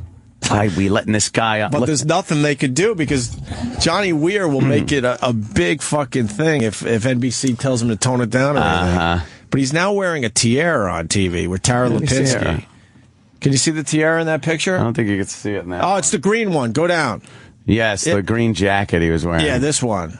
He had a tiara. Look, he's got a tiara on. He's wearing makeup, like girl makeup, a necklace, a big gaudy necklace. Holy shit, a green jacket. He is holding NBC hostage, I'm telling you. He cranked it up. I'm telling you. He's holding them. He knows they can't. They can't do anything. They can't say anything. What are you doing? like he's wearing like a silver glittery jacket. He dresses like Austin Powers. Yes. Fucking weirdo. He dresses like your aunt. Like, you know, yes, a little silver lame. Like your aunt that's trying to still dress kind of hip. Yeah. Right? Tara Lipinski's like smiling, laughing at him. It's a big fuck you to Russia, too. It's a big fuck you to Russia. Yeah. Right. Yeah, they don't like the gay. I don't really like watching the gay. If Putin meant business, he would get rid of figure skating then in Russia. Well, yeah.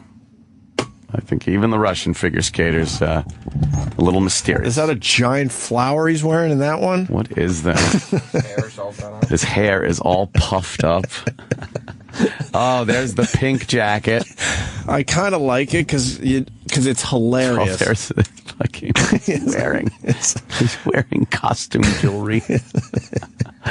I like it because it's a big F you to NBC. Oh, yeah. I'm telling you. That's not a shirt. That's a blouse. Of course. A blouse. From Talbot.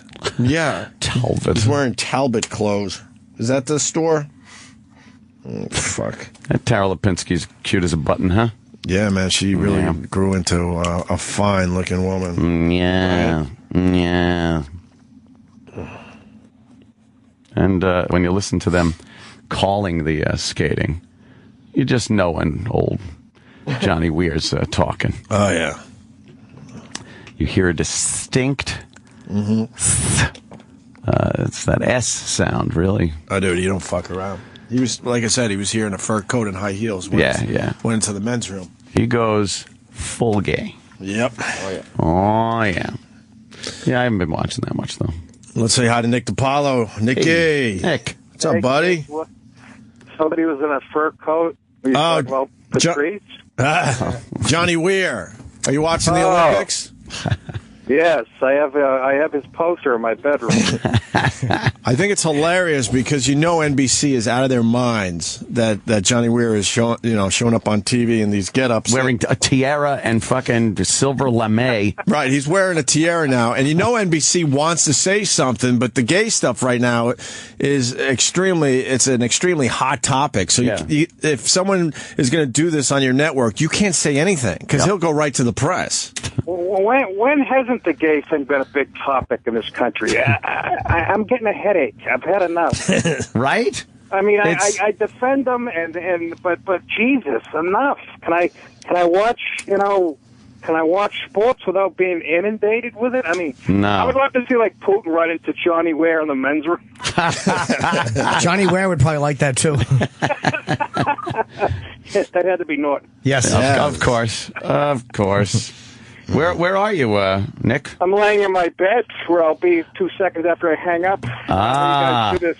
That's fucking nice. Well, yeah, I don't know how we do it either anymore. Keep the hour. I know it's one thing when you're in your 20s, but Fuck. Jesus. Enough already. That's my new thing. Enough already. Getting up early. What else are we supposed to do? Worse shit. Had a nice run. What the fuck? What, you say like it's over. You're on the radio everywhere. Who cares? I don't give a fuck. I don't care. I give a what else are we supposed to do?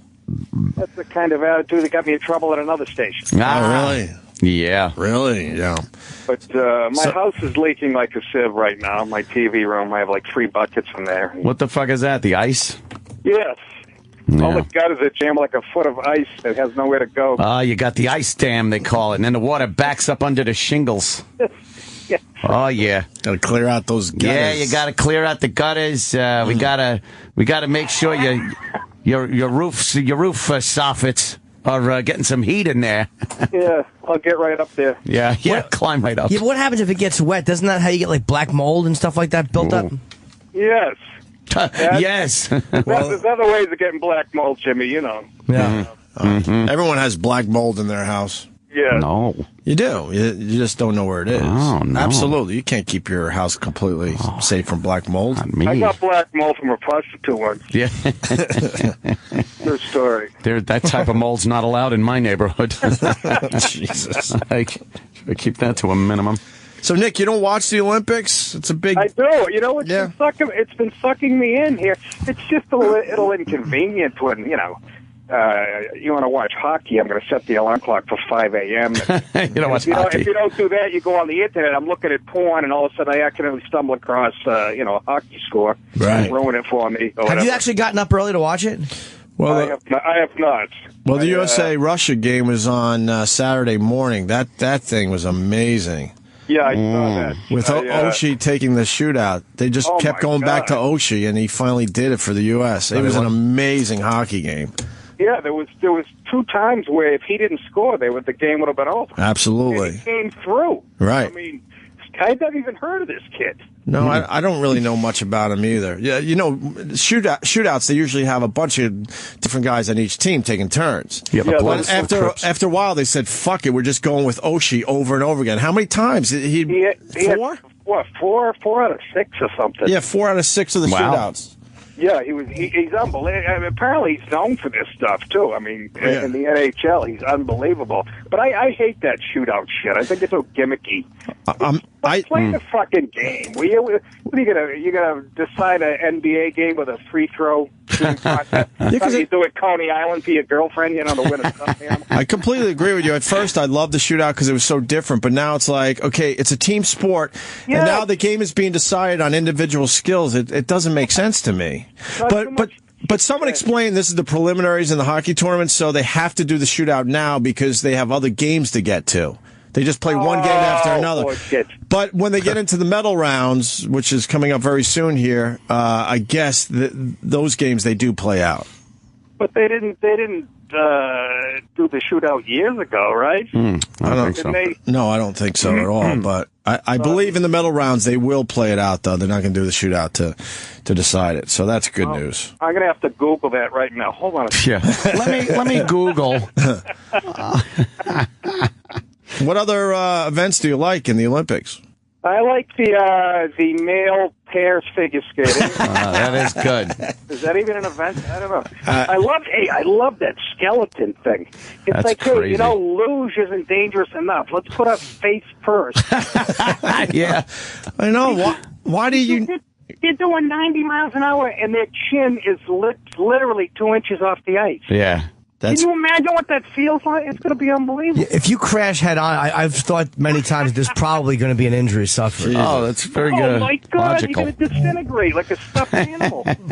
But you're right, luge, it's feet first, and then someone said, yeah, fuck that, let's put our chins first. And and Nick's right, the chin is below. It's almost skimming off the ice. You could watch the helmet like fucking crazy right off the ice. Yeah, what's Very that helmet got to do if you hit something? Nothing. Your neck is snapping. Doesn't matter. Fucking You're gonna helmet. end up on your feet. Yeah. And the goofy bobsled, the 2-man bobsled where the one guy in the back helps push and then he has to keep his head down the entire run. Yeah. And what, he trains 4 years for that? Just to hide. Right. He's the only guy in the whole world that doesn't see what happens. Right. Yeah, he's just there for the ride. On TV, everybody in the audience sees it. But that's got to be scary as all hell, too. You just got to trust your front man that he's steering all right.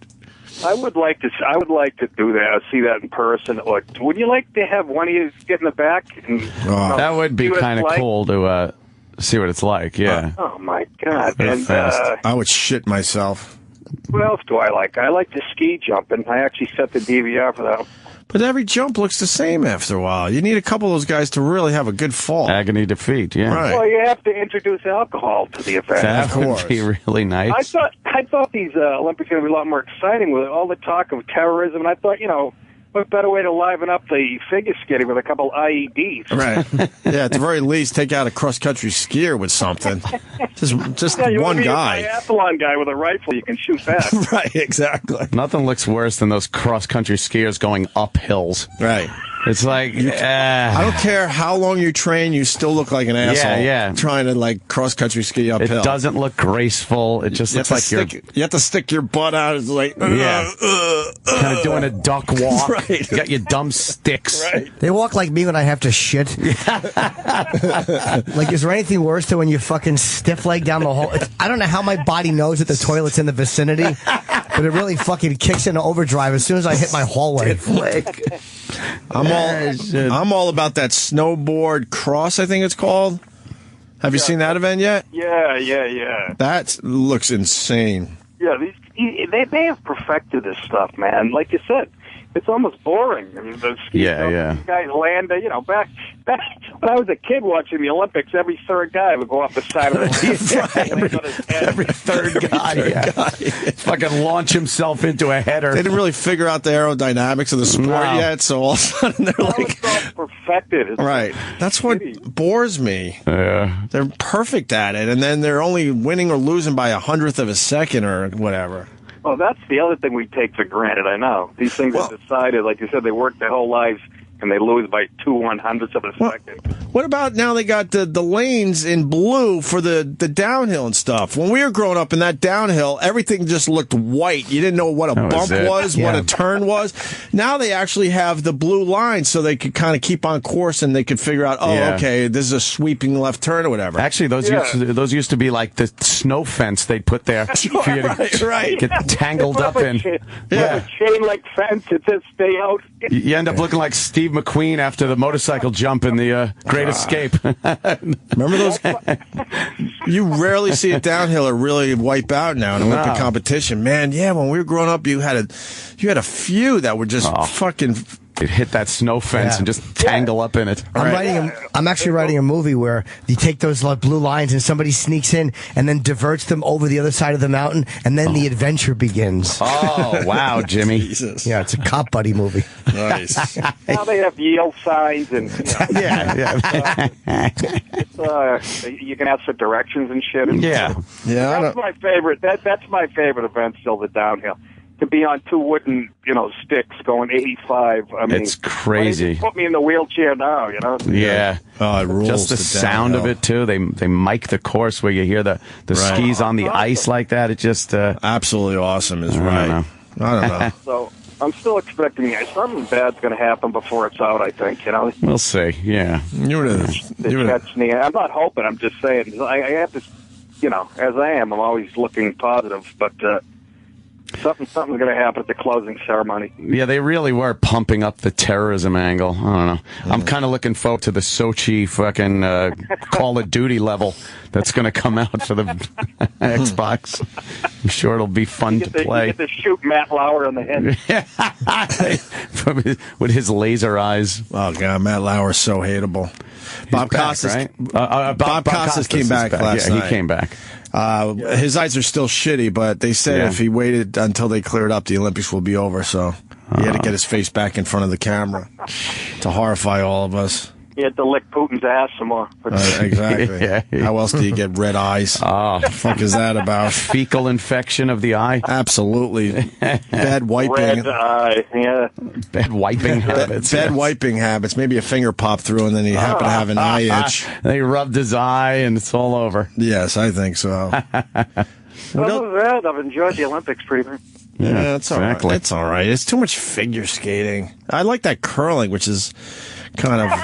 That is a weird thing to watch. That's like watching golf. You just kind of put it on and just kind of hang. You don't have to like fucking be... No one's jumping up and down. You don't have to be an athlete. You have to be an ex-janitor. I know. Fucking sleeping away there. But it is an odd... Yeah, who came up with that? Canadians, I'm sure. If you live in cold fucking areas, you'll come up with shit to pass the time. But you think some of these old Olympic curling athletes, their time has passed them by, and now fast forward, they're in a kitchen somewhere with a fucking broom.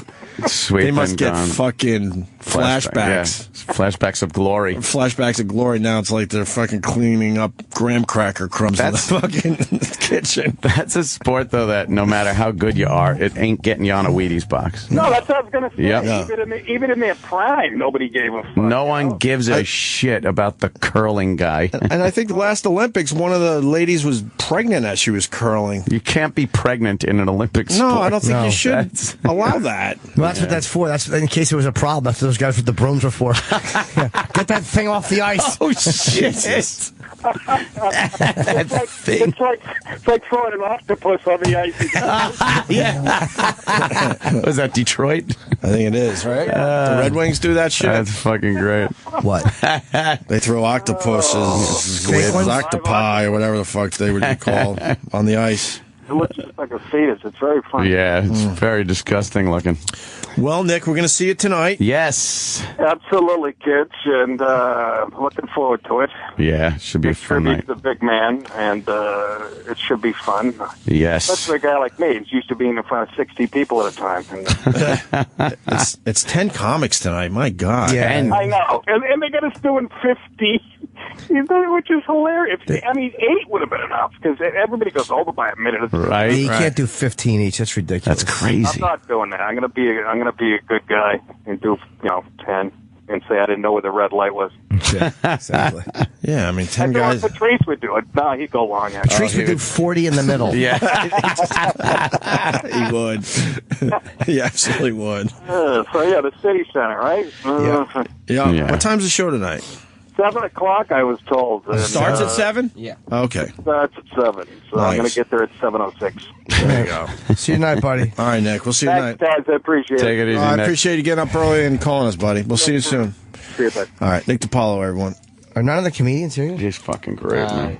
Everybody apparently is having weather delays. It is kind of fucked up driving out there. It's shitty out there. I didn't even know until I woke up and looked out the window. I'm like, what the fuck? I didn't know either, yeah. Fucking snow? Because I usually have to leave a little earlier when it snows now, and it's stuck in traffic. What, these guys live in the city, though? 20 miles an hour. That's right. Bob Kelly's in the suburbs. Bobby's got to drive, Dane Cook is coming in from L.A. Rich is from the southern Jersey, whatever. Keith Robinson's Philly. Yeah. Bill Burr is L.A. Dave Attell. okay.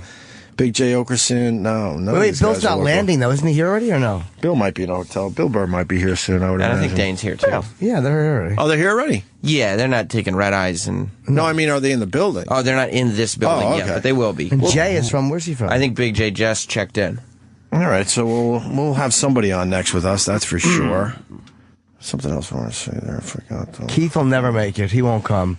He won't even be here at all, you're saying? No, of course not. No, I already knew that. He's scheduled to appear, but... Scheduled? Yes. Weather. He'll blame the weather. Fucking snow. Yeah, snow. I don't come to fucking snow. I got my choppers Thursday. Remember? Open your mouth. Have you noticed? Not really. See?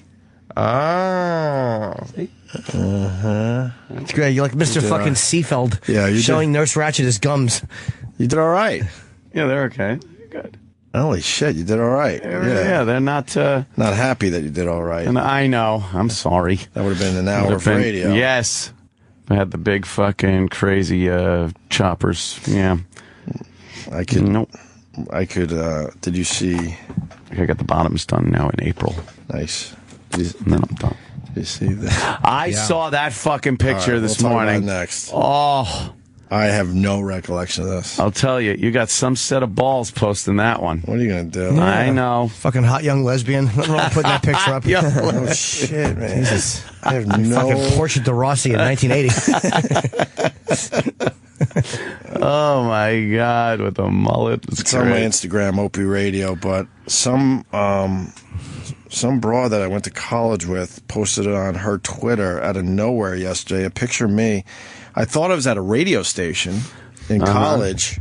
I assumed it was a radio station at first. Then I started visualizing back then. I'm like, wait a minute, the radio station wasn't set up that way. And I'm like, wait, then maybe it was the other radio station. I started on a tiny little AM station at Geneseo where it only went to the dorm. So I'm like, wait, was it GBC? And then I'm like, no, man, I'm not on the radio. And then I couldn't figure it out. And then she gave me a hint. I was a bar DJ up in Geneseo at 3 places as well. Fat Augie's. Mm-hmm. They used to pay everyone. Oh, you're DJing. They would pay people in cocaine. Not me at the time. And then that place shut down because they owed everybody money, so they ran away. Oh, no. Then there was a place called The In-Between with Basher, who I fucking loved. Basher was a great guy, still is a great guy, still doing it up in Geneseo. And then I forgot they opened up another joint called GJ's. And this is from GJ's. I'm in the DJ booth. DJing. I think I'm 19 there. I think. The tender age of 19. I got a horrendous mullet. I don't remember my hair ever being that red. That is some red hair right there. I don't know if it's the colors of the picture that was taken. I'm not trying to make excuses. I just don't remember my hair being this red ever. Run through a vintage filter, I think. I don't know. No vintage filter. That's how old this picture is. It's the real deal. And then I think I'm a cool dude. I'm wearing my fraternity jacket. In a loose mood, yes. And the red fraternity jacket certainly doesn't go with the red hair. Wow. It looks like a Christmas photo. Yeah. It's a lot of red in there. Yeah. I'm getting killed. Why? Oh, yeah. Oh, I'm getting killed. What are they saying? This was the guy that put up numbers. That's a good one. But the odds were in our favor at Geneseo. There were way more girls that went there than guys. Good thing. I swear I did all right looking like that. Yeah, it's weird, dude. Hey, that's fucked up right there, yo. And then someone wrote strawberry blonde. Strawberry blonde. No, the comments are brutal. Oh, this guy writes, You're making fun of Terry Clifford card has been revoked. Yeah. What a dyke. The lesbian thing is really coming through a lot. Oh, yeah. Yeah. People Sally, Jesse Raphael, Sands, huge glasses. Sally Jesse. Yeah, she had that mullet thing going for a while. Where's the V? Every cool dude had a mullet in the 80s. Oh, yeah. Brother man. Everyone could walk around with a mullet in the 80s, and no one called it a mullet. It was just your hair. What a dyke. Crazy. Oh, man. Oh, look at it bigger, blown up. That's... Let me see. Oh, jeez. Let me see. You got a big left hand. Jesus. Wow. That's the same left hand that was holding the shrimp from Homestead. Oh, my God. It's not a shrimp. It's a prawn. Wow. Very toothy smile. But that stupid picture was in some dumb cardboard box for many years, let's just say. Many years. And now it's out there. For the world to see and comment on. I just said, fuck it, I put it up there, Pop man. it up there. You might as well. That's the bar GJ's where I was dry humping a girl in my car before my shift. Oh, with the period. And she had her period, and I had lighter jeans on. I guess lighter jeans were in back then. I'm trying to remember.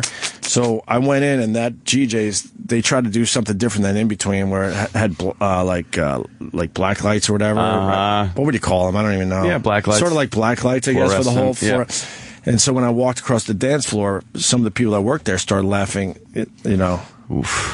their heads off, and they started like sort of pointing down at my jeans, and I had a huge fucking blood spot all in the front of my jeans that the lights accented. in this place, GJ's. That's great. Because as I was dry humping, I thought at the time that I was doing really well, but it turned out she had like, hey, something else wow. going on. She really is getting a little excited here. I had no idea. Oh, wait a minute. Until I walked in and had this just huge spot in the front of my jeans. That was the same place, though, GJ's up in Geneseo. So, wow. That is an old photo right there. All right, I skated good. I thought this would be like a half hour. No, it's, quick 5 minutes, I can handle that. You can wait till Voss comes. Yeah, You should do it when the guys are here. Yeah, you're smart to bring it up now. Yeah, you might want to do it when the guys are here. In. Because that won't be brought back up. Yeah, you might want to save that. You're not going to bring it back up, are you, Jim? Ooh. No, but if it's there, I mean, how am I not going to look at it? But what's going on there? You could check out the picture on my Instagram, Opie Radio. And you have anything to plug, Jimmy? You good? I have Pittsburgh not this week, February 28th. It's close to being sold out, so I don't know if it's sold yet. And then nice. Ontario, California Improv, March 6, 7, 8. And Virginia Beach, the new dates, March 20 through 22 at the Funny Bone. And then Tampa, I'm doing the Cowhead Roast. And then I'm doing the gig Friday, Saturday at Side Splitters, 11th and 12th of April. Nice. Also, don't forget our podcast. We got a brand new episode coming out tomorrow. Ooh, let's check numbers. Yeah, let's check numbers during the break. We like checking our numbers. And but the latest podcast that obviously you could get all of our podcasts. We're up to podcast number 40, which is Ricky Gervais and Joe Rogan on the same radio show. That was a huge day, and it made for a really good podcast. Go get it through iTunes so we get bragging rights. Yeah. If you can't get it through iTunes, just get it. That's fine. But if you have the choice, get it through iTunes because, everyone is looking at the rankings and the numbers over there, and that'll just help us. Indeed. All right, we'll be back with somebody. But see, people talk reparation. All right. I could get killed for this, but I'm going to say it. It ain't even funny either. It's definitely not going to be funny to white people. Or Latinos, or Asians, or Jews, anybody. Here's what reparations should be. Simple. Because look, we are all slaves right now. We work so that we can pay a debt to the bank that the government got money from. That they're borrowing not on our behalf. So we are paying someone else's debt. So we are slaves to the government, who is a slave to the bank. Okay? I think black people, as reparations, we can't get a pocket full of money. It makes no sense. Because niggas is just gonna...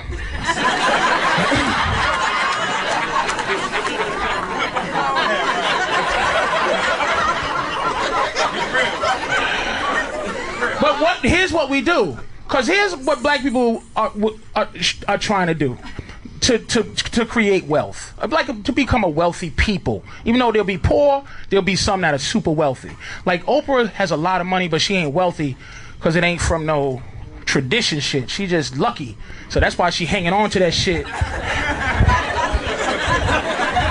Like she used to support Obama outwardly, but she did that shit and all those white women that love her said, I don't like you supporting this nigga so loudly, Oprah.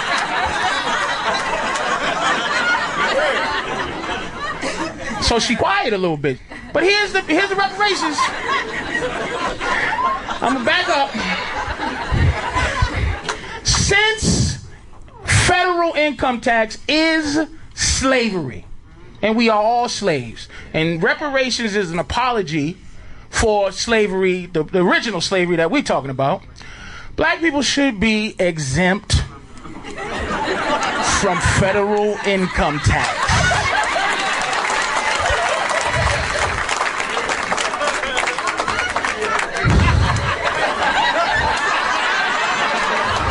I'm looking around, make sure a white boy, he didn't like that shit. He started biting his top lip. Because if you understand money, you shoot me in the head just for even thinking that shit. Because what that'll do, it'll cause wealth. Here to do. The people who are going to do what they were going to do with the 100,000 that we would all get are still going to do that. Oh shit! Got more money! More sneakers, nigga! But the ones that understand money gonna take that shit and create wealth. happened, but that's my reparation idea. We all already have been slaves. Federal income tax is slavery. So I'm just saying, we're double slaves.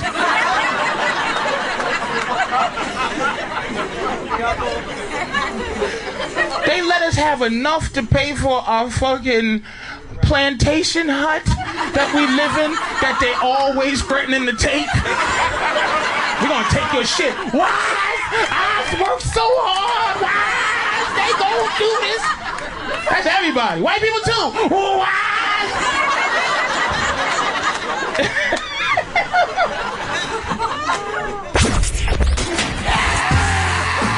The Opie and Anthony show is back on Sirius XM.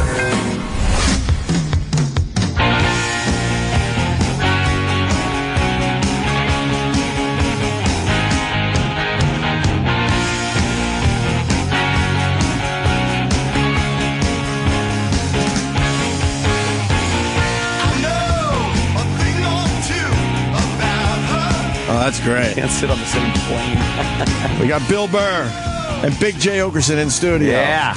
We were just talking about the Eagles documentary a little bit. Bill Burr has not seen it yet. I brought it up to Bill because I think he would love it. And Big Jay has seen it. Yeah. I watch any I'm a documentary guy in general. Absolutely. Documentaries rule. He's an intellectual. Documentaries, that's like fast reading. Yeah. That's how adults who never read or did well in school act like they know some shit. Yeah. Can bring it up at the parties, right? Yeah. Get my Hitler facts down. Did you guys see Walk of the Penguins? Yeah, that was an amazing documentary, actually. How the fuck do they know how to do that shit? But you said that the Eagles hated each other right out of the box. I think it's so crazy when you have like that much. They say like they were kind of like a piece together studio band, like from all studio players. Right. And then like immediately they were on private jets, and then but they hated each other immediately. But all they had to do was keep it together. Yeah. That's all they had to do. That's so bizarre. Yeah, that was how do you hate yourself if you hate each other when you're on a private jet making a shitload of money? Because that was still very early on in the rock star cliche, though. Like, Betty Ford Clinic had just started, I think, in the late 70s. There was like 5 members. Like, nobody knew to tell John Bonham that, hey, man, you might want to, you're kind of doing that every night. Like, people didn't know to do that. So there's this new thing that's... And people actually believe that we're going to break up the band and we're all going to have successful solo careers because we're all famous. Right. And you didn't realize that, maybe actually the Eagles shows how talented the band was. They actually did. Henley had a great run. Real good run. Even Glenn Fry pumped out a couple of hits back. Smugglers. Joe Walsh. Who didn't do well from the Eagles? You really get exposed when you go solo. Politics and contraband. The Smugglers Blues. No, you really get exposed when you go solo, like how much of the lifting you were doing in the band. Yes. Right. Obviously, Don Henley had a lot of weight on his back. Oh boy, a little boys of summer after the Eagles. Yeah. Or he's really good at business and he was smart as far as who he hooked. You never know, but sometimes well, you get left out there twisted in the wind. Dude, Mick Jagger's had some brutal ones. Oh boy, yes. The long hair skull face guy who came at the end, the I can't tell you why guy. He didn't have any. The Poco guy. Yeah, he didn't have any good. He was solo success. He was bummed out because he was in Poco, and then he gets the call to the big leagues to join the Eagles, and he was only with them, I think, 2 or 3 years. I remember they kept saying he's like the new young guy, and then they show his first concert with him. He's wearing like overalls, like a child. He's wearing Oshkosh Bagosh overalls. And he was pleading with the band to just try to keep it together because he didn't want to go back to Poco. Aren't we all friends? But you're talking about Don Felder. He was the one that didn't do that well as a solo artist. I don't know. Who's the really good musician? But he just Joe Walsh, Glenn Fry. Joe Walsh had the brutal drug problem. But, they didn't know. Everybody learned with them. Like the first roid users. They just were what is it? Horse tranquilizers? Shoot it in my ass. Now they're down to a nice cream. You just sort of rub it on. Your muscles get big for the game, and then they shrink back down at the end of the game. They had to fucking shoot it up. TV adds 20 pounds of muscle. Oh, my and you get to come home. What a fun. Is it really down to a nice cream? Lyle Alzado's putting syringes in his skull. Right. His fucking head sounds like a bowl of soup during that landing. Now it's a cream. A nice cream. No, it's just like weed. Weed's down to like a vaporizer. Right. All of that shit. We're all going to be on roids as we get older. And, Yeah. That's Cinegenics. That's roids for those old people they have in the commercials. It's going to happen. We're all going to be roided up. No one remembers fucking having to clean seeds out of your weed on an album cover. No one remembers that shit. Right. Now, it's a wax. There's no seed. You don't deal with seeds anymore. Although, a little wax action. Although we got some weed on a private island. I did a cruise ship, like heavy metal cruise ship show. They went to a private, and we found weed from one of the workers there who made our buddy walk like a half a mile to some guy cutting coconuts with a machete. And we came back, and that was pretty seedy, gross. Seedy, old school weed. Even when they show it to you and you know it's going to be garbage, you're like, okay. The guy's got a machete. What are you going to do? You don't want to turn it down. You roll a joint and that stem pokes through the side. Fuck, man. I got to make a patch. How much for the coconut? I got to make a patch. I forgot about making make a patch. Pull the stem out, patch it up. I've never even heard of that. Oh, yeah. You'd have to take a little piece of rolling paper and patch it up. And rip it off and then lick it and put it over where the hole was from the seed. But why would the stem? Re-roll it. I don't know. Why did you have to make a patch? I want to get high now, We man. had to fucking smoke some weed. Yeah. Nothing worse than a leaky reefer, right, guys? Right, Jim. A leaky reefer. You watching the Olympics, Bill? Yeah, I missed a lot of the hockey because it comes on at 4:30. That's what Nick DePaolo was just saying. And I keep forgetting to set my VCR. Right. Yeah, my VCR. My DVR. Did you see the Russian game? Nope. USA Russia? I saw the end. I saw the shootout where we just kept giving it to Oshie. That rule. And he's just sitting there smiling like, hey, this is fun.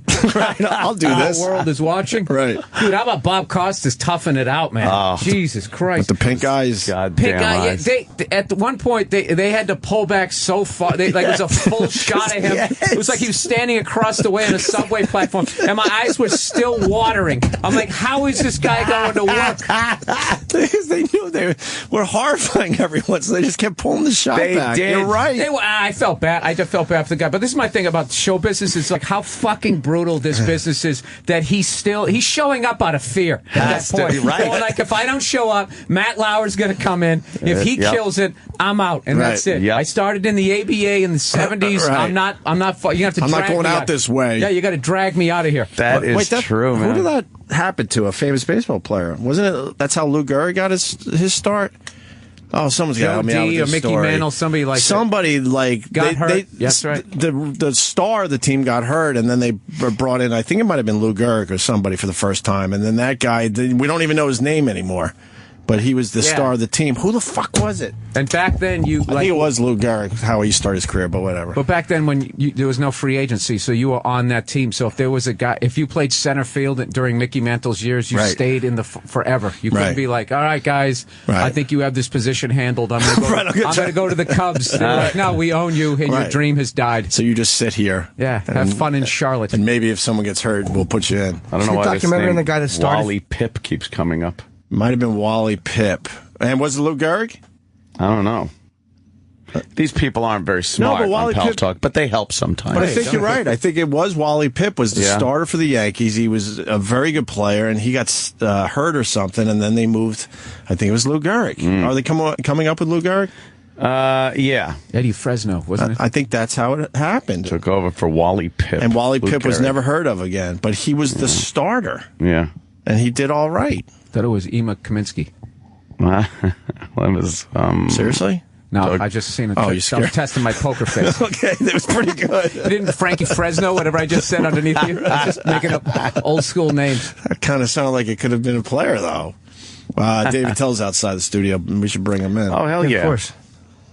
Dave! Get him in there. They can't hear us through that big door. No, there he is. Dave Attell. Dave. Thank you. Do you have my special seat prepared? Hi, Dave. His special seat. Yes, you're on the lazy boy. It has a fist on it. Yeah. Can we move one more up to the table? Yeah. Dave doesn't want to sit down big low boy like that. table. Everyone just move over a little bit. What's up, y'all? Hold on, let me grab it. Which one is that? What number is that? 8. Number 8. Number 8. Hey, look at that. Club Soda Kenny bringing in a nice chair for you. Hey! Move up to the big boy table. Anything else on the Olympics there, Bill Burr? Are you into the ski jumping, the luge, No, I'm the sick Skeletor, of whatever the hell it's called? No, the people who like Olympic hockey annoy me. Why? Because they always comparing it to NHL hockey, which they don't watch. Right. And NHL hockey is infinitely better. You think? Than Olympic hockey? Oh, my God. You don't like that the rinks are bigger? I just don't understand. These rinks are bigger. There's no fighting. The talent is way less. I like how there's like 3 NHL guys on each team. Right. For the most part, other than, USA and Canada. And then they're just like, this is just like a bunch of all-star teams. No, it isn't. I know. It's like the NBA. There's like 2 stacked fucking teams, and the rest are shit. That is a very good point. Here comes Latvia. What are they going to do tonight? They got like one guy. One guy that made it to the Zdeno Chara and the rest of his team. I mean, it's stupid. And they go, and then everybody just sits there lying, going, if the NHL was like this, I would watch. What? If it was fucking 2 weeks long, you could hang in there, and you just and they went right to the championship game. All right, and then they start making suggestions on how to make the NHL better, and they start talking about the NHL like it's still 1975 with all the bench curling brawls and the stick work. I'm guilty. I heard Mike Wilbon said that. This stick work. It's like, what are you talking about? Like they're out there at the face-off, sticking in each other's fucking eyes. Once every 5 years, there's an incident. And then all those guys who don't watch hockey, they all pile on. They go, see, this is why. This is why it's not one of the top sports out there. I'll tell you, if they would just get rid of the... This Dave Schultz. I'm telling you, he's out of control. Holy shit! Yes. Yeah, it's stupid. We're all hanging on to 1980. It's not amateurs anymore. The Cold War is over. Right. Yeah, it's done. It's finished. It's boring. You turn. Yeah. There we go. But the luge. Sorry. But how about that luge? Yeah, I haven't even really been paying attention. A couple of the skater girls are fucking cute. I try. Skiers. I realized halfway through that I was the only one who had passion for the Olympics. Yeah. I just felt the crickets You around did. me. I plowed through it, though. Yeah, no, it was very good, very Save funny. something for tonight. Yeah. I brought 8 in the evening energy for this morning show. I can't get wound up about a sport where the final score is like 1-0. Yeah. Like That's after 3 such hours. a chick thing to say. No, it's not. Yeah, it is. Damn. No. That's how they get women to watch. That's how they ruin I like the the NFL. Rangers. I like the Rangers because I like their helmets. That's a chick thing to say. Exactly. Okay, tier 2 is the scoring. There we go. That's what they do. That's what they do with the NFL. You're not a soccer guy, then, You can't cover No. guys anymore. So even if you don't like the game, if 900 points are scored and you get to watch a crowd going crazy, even people who don't like it will sit down and be like, wow, this is what's everybody exciting. screaming about? I need to see blacks doing things I can't do. Killing on stage. Sorry, man. But a lot of herky-jerky movements. Sorry, man. Sorry, man. I have a friend who is working on the Olympics. Not hard to believe. The amazing Johnny Weir. The amazing things they told him, like what to do and what not to do over there. Like like don't bring deodorant, you'll stand out. Watch the movie Taken. You might need to know some of these. Don't kiss a guy. Yeah. Yeah, we were talking about Johnny Weir earlier. And we're convinced he's holding NBC hostage. He's wearing tiaras now. He's the ice skater. He used to ice skate. And now he's a commentary with. He's doing the commentary with Tara Lipinski. And he's taking over the 12:30. Yes. Where's Sam? You got to see a picture of what Johnny Weir. He's now wearing tiaras because he knows. Yeah, because he knows NBC can't say anything because he'll go right to the media. Yeah. Oh, is that because Russia doesn't like? He's shoving it in their face a little bit too. Yeah, it's all winning. How about winning? Way to shove it in their face by dressing ridiculously. Bringing the gold home. They don't care. They don't care. But now he's up to wearing tiaras. He's the Eddie Izzard of commentary. It is the whitest couple of weeks you'll get, though, on any television show in America. Yes. Especially sports-related. It's all just Johnny Weir. So white people. See him. Big, really blonde, Nordic fucking... Nice teeth, cheekbones. Just... Norwegians. Yes. Norwegian. Right. Plunging and splooging. The Swiss. A lot of fucking girls with a lot of Kyles ponytails and braids. Lithuanians. Yes. Latvians. Estonians. Show the one with the tiara. And the green shirt. He started off kind of like that, though. We knew he was gay and everything. And NBC knew he was gay and shit. But then he just started, like, uber gaying it up. Each day it gets worse. Yes. Oh, yeah, it does. To where he had a tiara. There's the Show that tiara one. shot. He's wearing a tiara.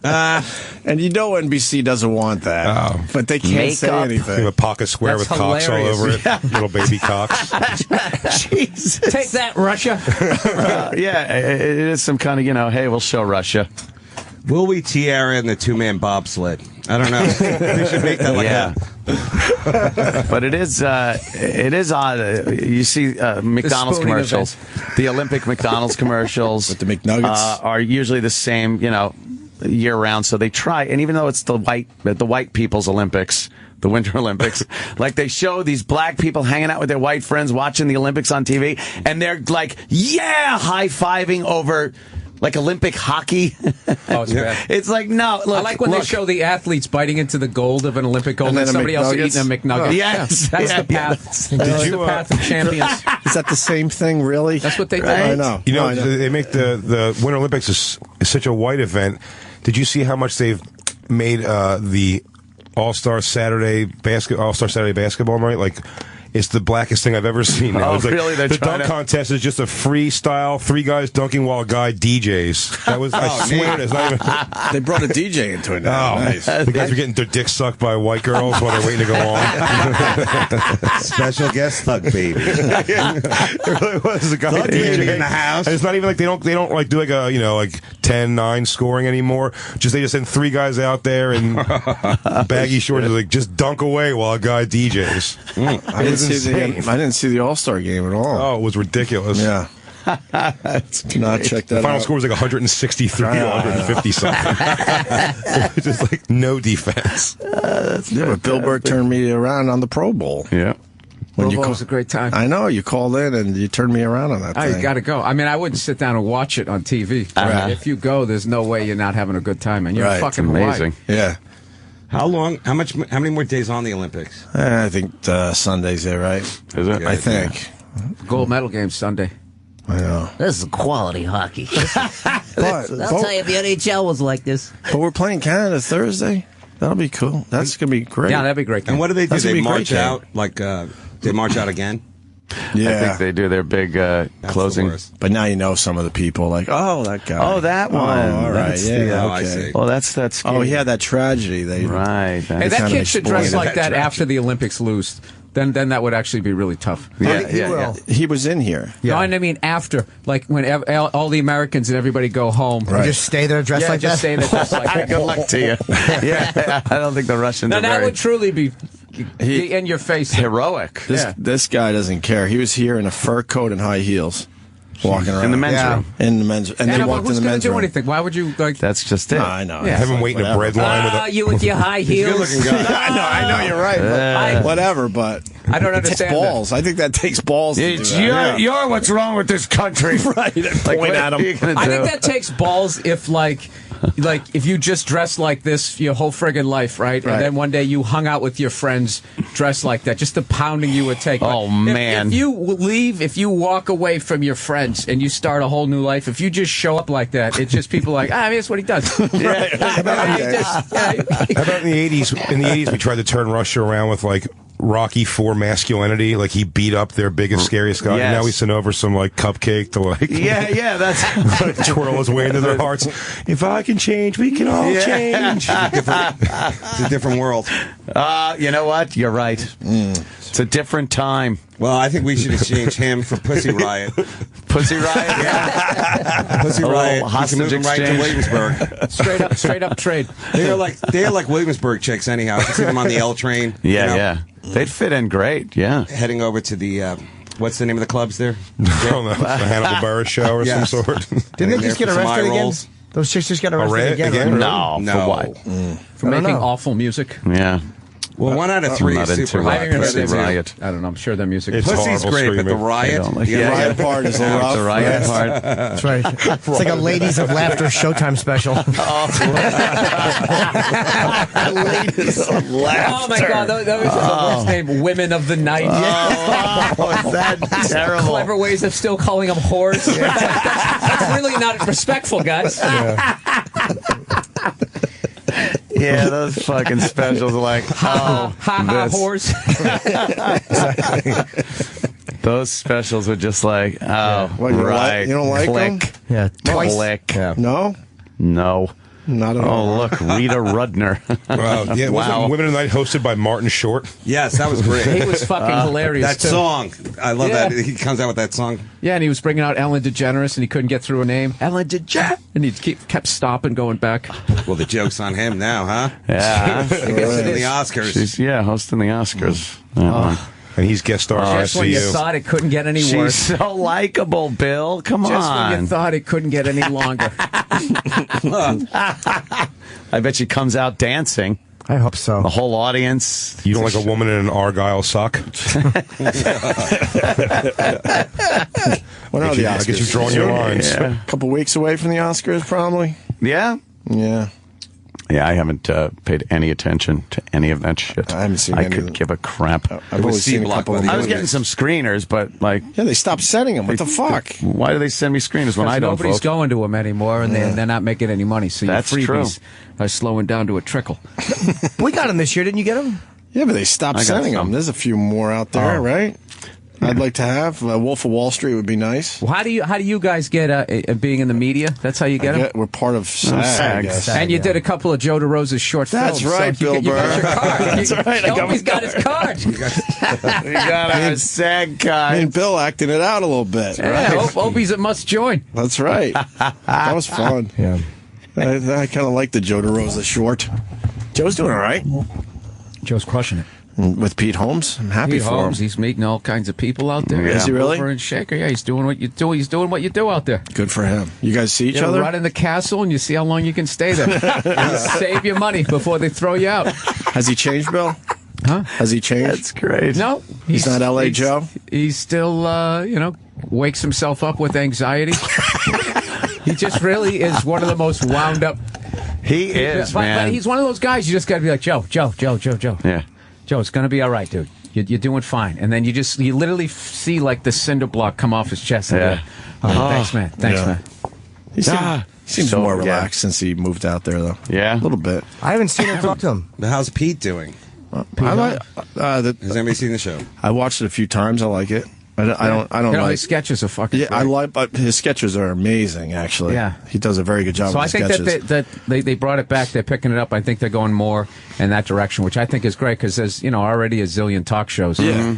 Yeah, and he does that so well. Like, so focus on that a little more. The Yeah, other, how do the they other do things, that, though? the other stuff he did was all right, but I wasn't blown away by it. Are But they the live? sketches I liked a lot. Live sketches on the stage or pre-shot? Pre-shot. So how do they All- do that? all It's a in, talk though. show, like you show up and he's like, "Here's a sword and a wig." Now you're, now you're in a pirate sketch. No, he does like a monologue. I want to talk about my book.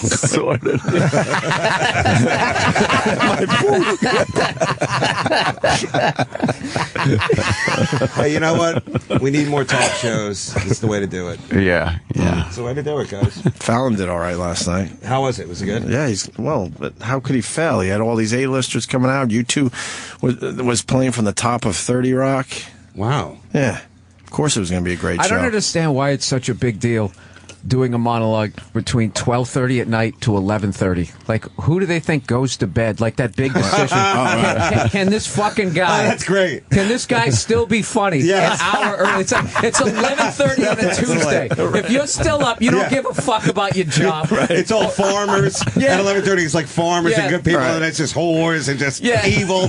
Right. At Huh? 12:30. It's 1 hour. Yeah. It's only an 1 hour. difference. You're right. Literally Holy one shit. fucking hour. And they- Somehow Jimmy's going to go from having this killer show and they'll be, let's see how we have to tune into Tonight Show. We have to see. This is 60 minutes earlier. And no matter what time it starts, it always sucks trying to be funny when they actually film it at 4 o'clock in the afternoon for a bunch of fucking housewives. That's the part that sucks. But they're wishing him good luck and all. You're right. Good luck. He's already been doing it. Yeah, I don't- and he's probably taping it at the exact same Dude, time, so there's nothing 11:30 different. at night. Right. There's nothing different for him because he's taping it at the exact same time. Yeah, 11:30 at night in a comedy club. You're like halfway through the second show. That's the evil drunk show already. So Right. they act like it's churchgoers. Right. Yeah. I think Jimmy's going to be fine. Yeah, I think Something you're tells right. me he'll be fine. Yeah. It's 11:31. Oh boy. Let's see how this material works. Can he make it work? This is a more mature audience. Showing Mutual of Omaha commercials all of a sudden. It's fucking 11:30 on a Tuesday. People are up because they can't sleep. and they want to laugh. Because that wild anything goes 12:30 crowd, Oh, they're like the nips. Purge. Yeah. They show up. I don't know why it's been like that though, for years. It's that slot's for the crazy guys. Watch out. I know Letterman had to go to wearing a full suit because they just would not accept him in jeans and sneakers. No, half a suit. no. Crazy. Listen, you can do that kind of rigmarole at 12:30, but don't bring that in at 11:30 at night. Okay, I put my kids to bed 4 hours ago.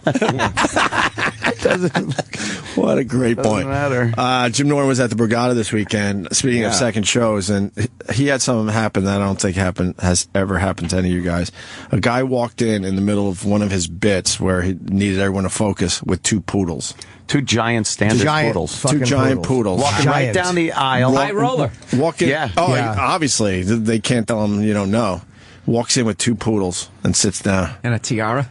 Was he riding on one? It was so irritating. It would have been less distracting if he came in with one unicorn. Like two fucking giant poodles. Two giant poodles. Ugh, fucking high roll. I get a high roller getting preferential treatment. Like, Exactly, so do I. Guy drops 50 grand, he wants to go to the show. Right. But when someone's walking two giant fucking shitting machines down Did you have a fun time? Hey, look who paid for this giant rug. There he is. Fly in, high roller. Jesus Christ, you never saw Casino? I was good natured about it, but I was fucking steaming. It was really unprofessional. I definitely saw. I was like, oh man, They can't tell those guys no. You know what would have been Obviously. great almost is if you didn't say anything to him. Did you say, like, just to not acknowledge? Because that's clearly, that's beyond crying for attention. I had to because it was at the crib. Because why would anybody why would they care if they're stepping on a punchline? It was wrecking something, so I had to. Otherwise, it looks like you're just gonna have a joke that doesn't do well. So you have to stop and address this because otherwise, it's just too. Yeah. If it had been on a pause and he had walked in, I would love to have just looked at him and his dumb fucking dogs. Not said anything. Hope they have worms. Who do you think was the fan? The dogs? Yeah, that's true. Maybe the Where dogs. we going, boy? What is it? Pulling them into your show. Slow down. You smell something, boy? You guys ever have anything like that? Anything that compares to poodles? Yeah, I've had rescue dogs in the show. Like, we actually did a benefit at Gotham for the seeing eye dogs. Right. And they were all laying on the floor, like as we were talking with the people who trained them and everything. And the dogs could not look more bored. They were just like, it was like great training for like all the boring shit they're gonna have to do. Not get excited about things, just laying there. But rescue dogs, I you started in expect that that. black scene, so I've had like gang fights happening in front of me on stage. And with the host, like the host would be like, "Oh, I'm bringing the first guy on stage. I'll keep going for Big J," and then just run out, and him and his four friends went and fought like four other dudes in the front. And if I wanted to get paid, I would just have like narrate the fight for 5 minutes, and then hopefully get out of there with my money. Proper? No, that was Sweet Cheeks. I never did that. In Atlantic City, yeah. It was, I just heard all the stories. Wow. they threw chicken wings at me. Yeah. What? Yeah. Yeah, if you bombed, they threw the chicken wings at Ah, you. Jesus. No, not if you bombed. If you were me that one time. That was a regular thing. They pegged me with chicken wings. Yeah. I did That's that Manhattan rude. proper, and one entourage chased another entourage around the room. And there was a metal detector when you went in. Oh, it's the guy Holy outside of shit, Sweet really? Cheeks place, the bouncer we became friendly with. Kevin Hart used to host it every week. Yep.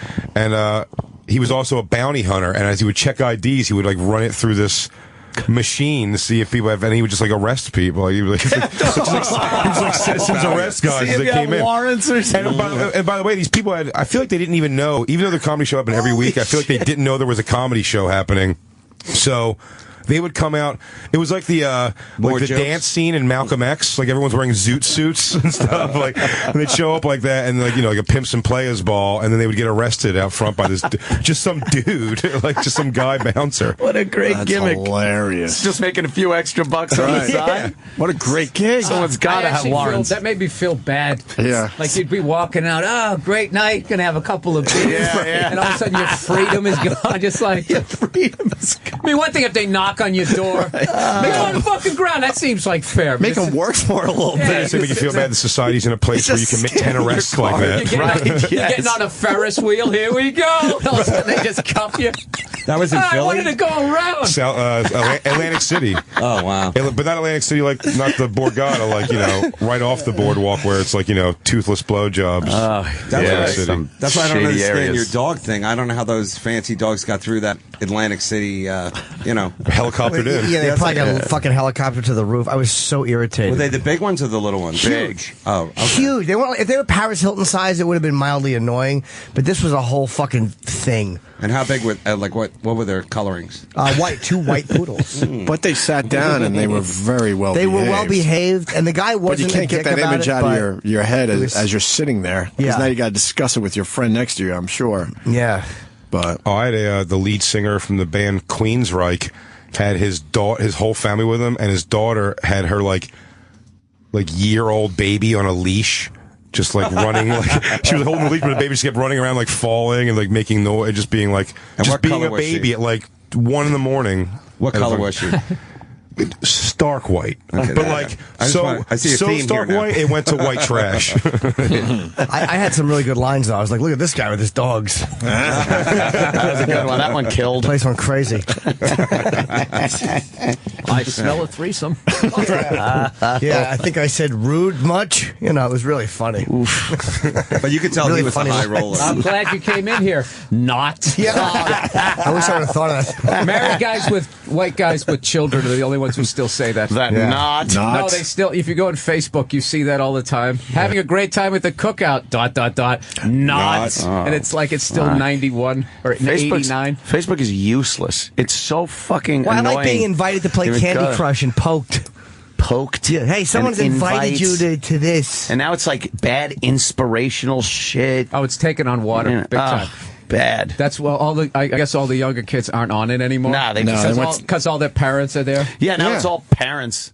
Yeah, with their bullshit fucking 40-year-old divorcees trying to fuck a girl from high school. It's the 11:30 crowd. There you go. it's the 11:30 crowd.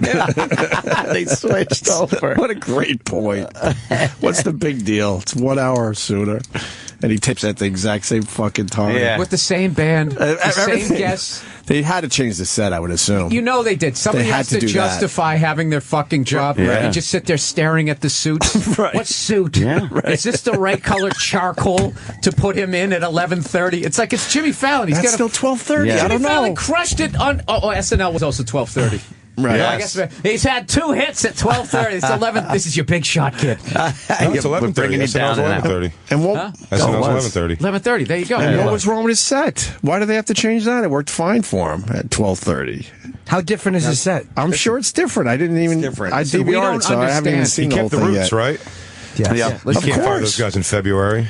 Guys, we're not smart enough to understand the difference between 12:30 and 11:30. Yeah. This is for showbiz. There are people that know. who crunch numbers. Yeah, they know. Yeah, we're just fucking. And he does. He dopey tapes at the DJs. same time, so it doesn't even matter. Nothing is different to him. They broadcast the show because he doesn't later, even see the early. set behind him, so nothing's different. He's still looking into the camera. He doesn't see anything different. The difference comes at like 8 p.m.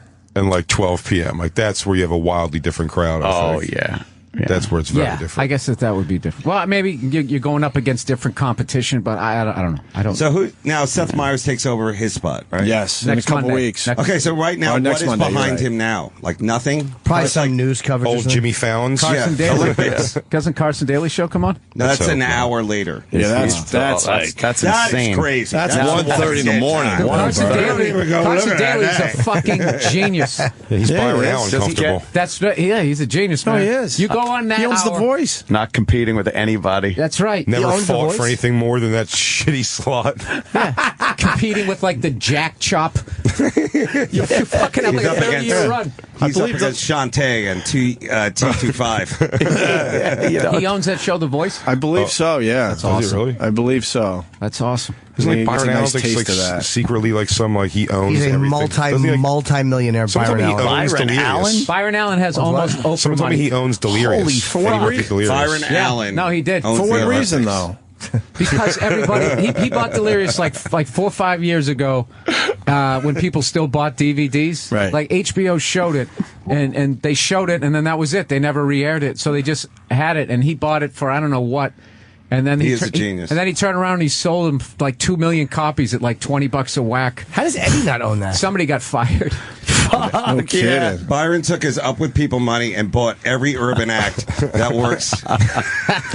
And every funny bone in America. Wow. Dude, Comics Unleashed is brilliant where he doesn't have to, he shoots it himself. He doesn't have to write anything. You just come in with your material. Yeah. And he just sits there teeing you up like, so I heard somebody brought some poodles out to your show? It's such an organic feel to it. And the guys are just funny every time. I'm like, wow, what a home run this show is. Doesn't his mama judge you? Like when you get done, it's like my mom didn't like that. And she's like a little old lady holding a purse with 2 hands in the corner, like, mm-mm. I've never watched it. I haven't seen it. I watch it, I scroll through it, I see who's on it, and I'm like, I never did that show. Yeah. I turned it on once and I literally saw Kevin Hart. Oh, good. I want it there. It's my new image. I saw Kevin Hart and Adam Carolla air humping like shit and high-fiving each other, and I was like, this is probably not great. Yeah, that's probably really funny, though. Just two guys letting it all hang out. I love it when the comics get together and just go nuts like that. Kathleen Madigan fake laughs at them. In front of the fish tank. They have a fish tank on the show. Oh, do they? They have to calm everyone down after all the crack 'em ups. We need a fish tank. Yes, we do. Hey, Yeah, let's get a not fish tank in here. Let's not attack the victims of that show. Yeah, sure. They're thrown into that arena. Oh, the victims of that show.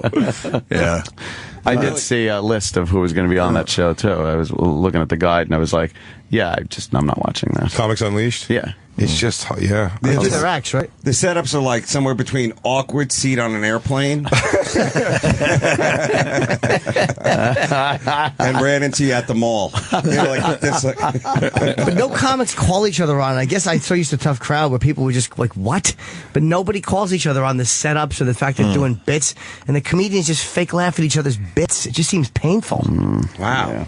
Like fake laughing through bits that you know are bits. And then if it's not funny, you just have to pray the camera's not on you when you do your And those guffaws too. You're like, yeah. Oh, you're That's doing when a that. You comic just doesn't see like your joke, but there's a TV camera on. The kid, he just you goes, see the red light turn on in the camera. You're like, oh fuck, it's me. That is what a trip to SeaWorld's like. That's a wacky take. Well, I guess we know he's not going to take the time slot after Byron now. You three guys. Well, what time is that? 4 in the morning? Yeah. That 4 in the morning crowd. Why do they call it Comics Unleashed? They're all fucking they're all behaving Completely perfectly well. leashed. Yeah. Look Exactly. out. Comics on a short leash. Comics behaving perfectly. Should we call it? Comics doing as they're told. Comics, please do not deviate from the script. Exactly. It's kind of a North Korean Unleashed. Do exactly what we talked about. There's no food in the green room. We should take a little break. These guys are in because they're doing the Patrice O'Neal benefit tonight. That's going to be fun. Second annual. Hey, thanks again, Second guys. annual. For, What are you kidding me? helping Fucking us. great. Yeah. Everyone's doing what, like 15 minutes? No, we there's can't. 10 There's too many. comics. Well, there's a zillion comics this year because I got a ton of grief from everybody. Loved Patrice, so they're like, dude, what the fuck? Why wasn't I on it last year? Right. I reached out to everybody that I could fit on, so next year, a couple people from last year I couldn't get on, and then I'm hoping they're not thinking that I slighted him. It's a fucking nightmare doing it. Let's go bigger venue next year. Well, I was thinking maybe do like 2 shows. Yes, that way everybody Bill. can do 15. But then it gets to the whole thing. Who you going to put on the late show? Oh, Bill. And that type of thing. Yeah, just what dude. But how about a hand for Bill, like putting this all together? Really, it's Bill's. Maureen Tarrant. And Maureen, your other name. Yeah, Maureen. I think we should all praise Bill, but I don't like you leading us into an applause. That's just uncomfortable. Come on, be unleashed about it. Bill did a great Applaud. job. You really, no, really, Bill. Yeah. Absolutely. Good for Bill. It's really Maureen Tarrant. Maureen does all Maureen of it. also She's doing the heavy lifting, but Yeah, I just go, I want starts to with you. do this. And she goes, okay. All right, I'll Why figure the it out. fuck do I got to sign this? Relax, Bill. I don't know how much time they should do. Okay, here's the setup. I figured these guys could go first, and maybe you could do this. You're just all fucking right. I'm panicky. sorry, Maureen. No, it's okay. I understand you guys are all psychos. That's basically the conversation. Do you have a lineup? Yeah. We got you going first and last. I hope that's going to be okay. Happy to go first, and then when it comes time for last, just don't wait too long if I don't show up when you announce me. As I've left. We've choppered in your biggest poodle fans. Oh, yeah. Was that guy a fan? He was just a high roller. I don't know. Does he know you? I don't know. Or of you? He was rolling at a high level. James Norton, my favorite. Yeah, I have no idea. All right, we're going to continue with Bill Burr, Dave Attell, and Big Jay Okerson. Stay there. The Opie and Anthony channel. All Opie, all Anthony, all the time. It's real. I mean, black women are amazing. I'm gonna tell you what, if you need to get money back or refund, you better get yourself a black bitch, nigga, because she'll get a refund. I went in AT&T with a phone I dropped in the toilet. My bitch was back there. I'm like, hold on, let me talk to this guy. Hey, man, I dropped my phone in the toilet. I just want a replacement phone. And he's like, well, I can't do it. I had to put a hood on her head because she's back there like...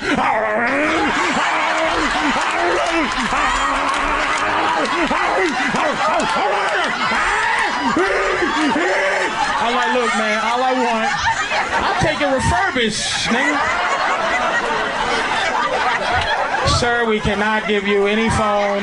If you drop it in the toilet, we are not responsible. You got one more motherfucking chance, man.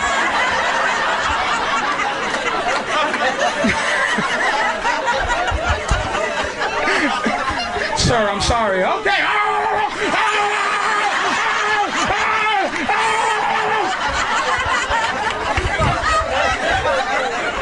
This bitch come back with 5 phones, and I don't have to pay the bill no more. This nigga is in the back, feedled up, crying. I told you, motherfucker, I wanted a refurbished replacement phone, asshole.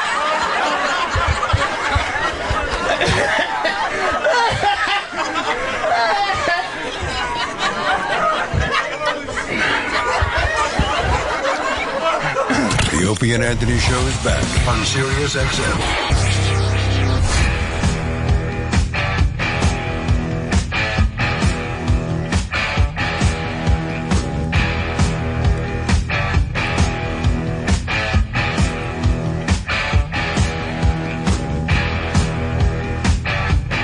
Dirty deeds and they're done dirt cheap.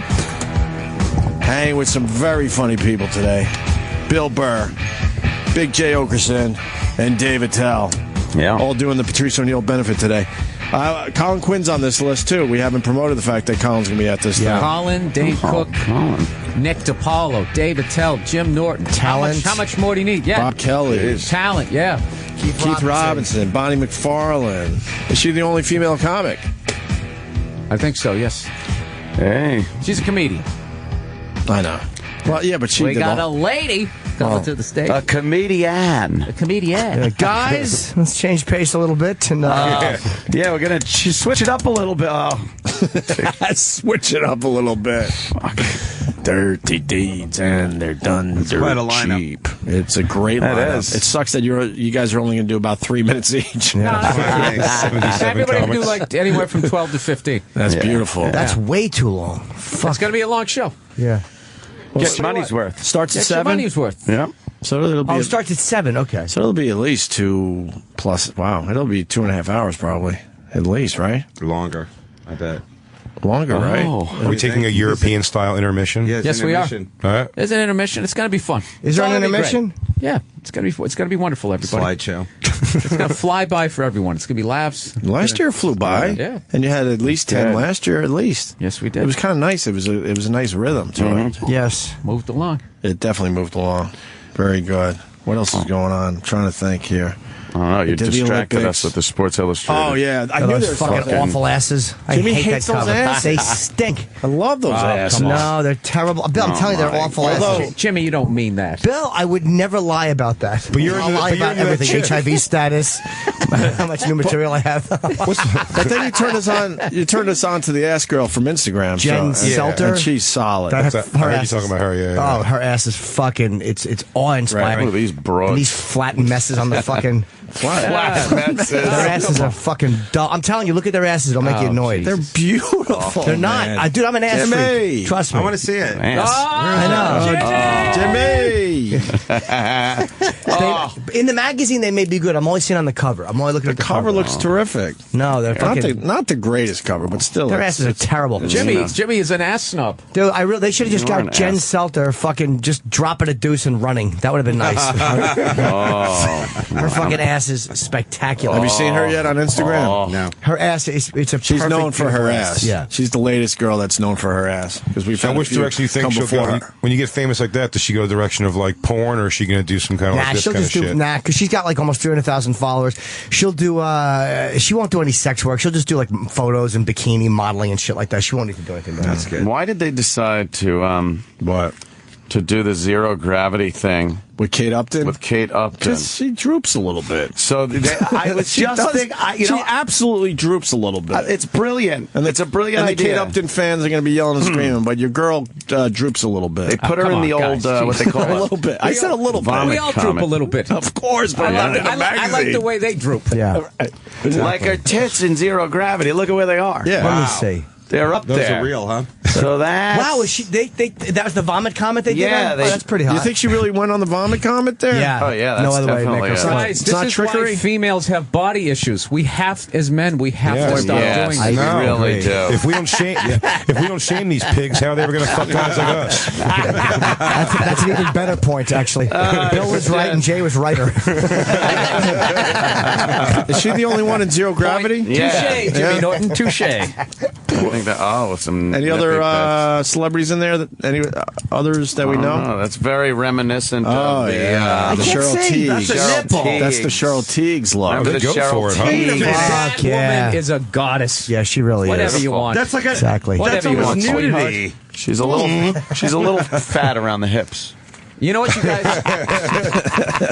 You are so particular. That's cool if you like girls who are like, a little bigger. Into that. We should grab onto something. Here, pass that around. What are you doing? I know exactly. Stop hogging it. Are you going to cancel your subscription to Sports Illustrated because of this smut? Sure am, Bill. Every year, you should be put on a fucking list if you do that. There's one of those news stories. These asses are fucking awful. Jim, you'd have your nose buried. Look at them. No, that's a, but so what? Geez, good improv, Jim. You went flustered. Flustered was great. I was in a no talent spiral and I just stopped it. But no, their asses are fucking terrible. Look at that fucking caved in awful ass. Oh, no. Jimmy. It's awful. Jimmy, how and could I'm not you that say guy. that? You've Bill, lost I'm not touch that with guy. Jimmy, the holidays just ended. Now, come on. Look, try to be an adult here. Fair enough. I'd funnel under it and take her shit in my mouth. I'm not denying that, but it's not a good ass at all. It's an awful ass. All three of them are terrible. Jimmy, you don't mean that. That's why they group together. Yeah, they really do. Jimmy, what are you really mad at? But I'm not that guy. I usually will never fucking. I always am the one that'll go, that looks okay. So that made me angry. So if she's in front of you, you're going to say that's an awful ass. But that's not a good way to judge it because I've paid chicks with dicks to jerk me off. That doesn't mean fucking Yeah, but you're allowed to have an opinion on this too. Thank you very much, Dave. Hey, listen, I didn't come up here to get ganged up on. All right, that's true. We don't bully. What you don't like about it is because it's big or something. We don't bully here. Can you think if that girl's, if one of those girls listening? Can you imagine what that just did to their? By you just going like this, that ass makes me sick, and I've paid chicks with dicks to jerk me off. They're not listening. That's all she heard. That would be. You're not listening. They're coming off a whipped cream binge. some kind of ass-tastic. They just came back from All-Star Weekend. They're hurting. I doubt we're their cup of tea as a radio show. Yeah. Wow. Big question. Ask him, how hungry were you during this? I think Jimmy. You're gonna make her get. You're gonna make them get their. Not me. You're gonna make them get the butt implants. Come on, now. man. That's fucking bad. I don't even smell it. I don't smell it either. No. Who farted? Because I just read something on when you smell somebody else's fart. It's actually their molecules shit. that was from inside their ass that then stick to the inside of your nose. Exactly. That explains the hard on. Molecules of shit. No, I just don't like their asses, man. But they're going to get butt implants now, man. You're going to make them get butt implants. Trust me, I'm not an ass snob. In the magazine, it may look great. Just in that photo, I think you don't like them because. Listen, Jimmy, I'm not saying that they could stick with your conversation, but come on. Oh, they got the. Oh, Jesus, this is for DeRosa here. They got the older boys. Broads in here. Joe does like. Joe goes old. He likes a weathered chick. That's an ass. See that ass on that fucking girl? That's what I like. That's a perfect. Really? Let me see. That's Jen Selter's ass. That to me is a perfect. Jim, I didn't come in here to objectify women. Okay, if that's the direction the show's going in, I for one. I gotta leave right now. You're ruining the picture with that. Oh my God! What the fuck is the problem, Jimmy? Look at these. Yeah. They're beautiful girls. And their asses may look good. There's in there. a woman. That cover I don't like. I got to take a phone call, if you don't mind. Uh-oh. This guy's been on for... Opie, you and your radio show. 2.5 hours he's been on. Staying cooked. 2.5 hours. Yeah, hi, who's this? He fell asleep. Hello? Hi, who's this? Put down the cereal bowl, sir. Hello? Maybe he'll call back. It's a big surprise. What happened? I don't know. Maybe he'll call back. Sorry. Back to Sports Illustrated swimsuit issue. Yeah. Yeah. That is like that girl with the nipples. Oh, look there. at her. She's So sweet. Come on, that's the winner right there. Sweet. Yeah, that girl's That's a nice one. I'd say she should have been on the cover. Is that the centerfold? Nice Is that the official centerfold in that? I don't know. She should have been the cover, and maybe Jim would have been a little nicer this morning. Or just a better picture. I literally think they made those asses smaller for the cover. They're awful. Yeah. Very good news. Our special guest is calling back. How about Clay Matthews? He's in here. He has nice model hair, too. Oh, that's very nice. Yeah, he's got good head of You hair. sit under his shitter. Let me take this call. It's very important. Hi, who's this? Yeah, this is Bobo. Oh! We're very busy today, Bobo. Why are you calling? We got Jay Okerson and David Attell and Bill Burr in here today. Now, I was going to make this quick about a crazy experience I had on my way to seeing Reverend Bob Levy last Sunday. Yeah? Well, go ahead. Well, what happened was on the way. This is supposed to play out this way. That place that I called. Okay. When Just so I you called know. the directions to the venue, they gave me really bad directions. Uh-huh. They gave me bad directions. Right. They told me Peapack, New Jersey was the closest train station, but all that time it was Short Hills. And I got all the way to some town called Peacock, whatever that. This is like the beginning of an Oscar-winning movie. And I get a... If you could just play this guy. This is the saddest fucking thing I've ever heard. If you could just play this guy. Congratulations on the 76ers thing, by the way, Bobo. Congratulations. 2-day contract with the Philadelphia 76ers. What? That's a story in the news. Oh, okay. High school student with Down syndrome. Well, it's great that... Down syndrome was signed by the Sixers for 2 days. Yeah, but it's great that Bobo's calling in because one of my favorite clips on this show is Patrice laughing during the up and down game. That was amazing. I was standing right here when that happened. Yeah. Right in the same That's right. spot. Jay was here. Yeah, that was... Jay Okerson was here for that. I wanted to use that expression, but I don't know how to say it, that French. This is very apropos. Apropos. I try to just mumble my way through it. No, never doubt yourself. This is very You're right. apropos. So, Bobo, do you have a point today? Yeah. Yeah, well, there was more to the story. Oh, okay. Oh, thank God. Keep going then. This is just a setup. I actually got stranded in that station waiting for a cab because I was struggling to find every cab company I called would not go into that area. You know, I got stranded one time at the drive-in. I was branded a fool. Oh. Little bit. That's what I felt like. What amazing commitment. If you saw me that day, I looked like Jack Nicholson at the end of The Shining. It's great. I wish you looked like Scatman Crothers at the end of that film. Oh, it sounded like you had a... But did you make it to the show, Bobo? Oh, good question. Yeah, I made credits. It to the show. I made it to the show. That's your movie. See, if he had just paused before he said that, he would be an alternative comic. Yeah, yes. You got to take this to Sundance. See I what picture what the boys think. I picture this like a movie that takes place in one night. This is kind of an American Graffiti thing. His story, More morons and their fucking night out. But who would play Bobo? Because Bobo can't, because then he won't get the Oscar for just being himself. No. You got to have someone that Sean plays Penn's Bobo. too old. Sean Penn's too old. Wait, who has his level skills? I think Edward Norton could probably play Bobo. Yeah. Yeah, but he's not moving tickets right now. We got to get our money back. And you want a guy that kind of looks like Bobo to begin with, don't you? Well, they do great work with makeup these days. DiCaprio, maybe they could say. DiCaprio. Gilbert, great, but not as smart and savvy. Unfortunately, this is the 17th most difficult trek to see Bob Levy anyone's ever had. Really?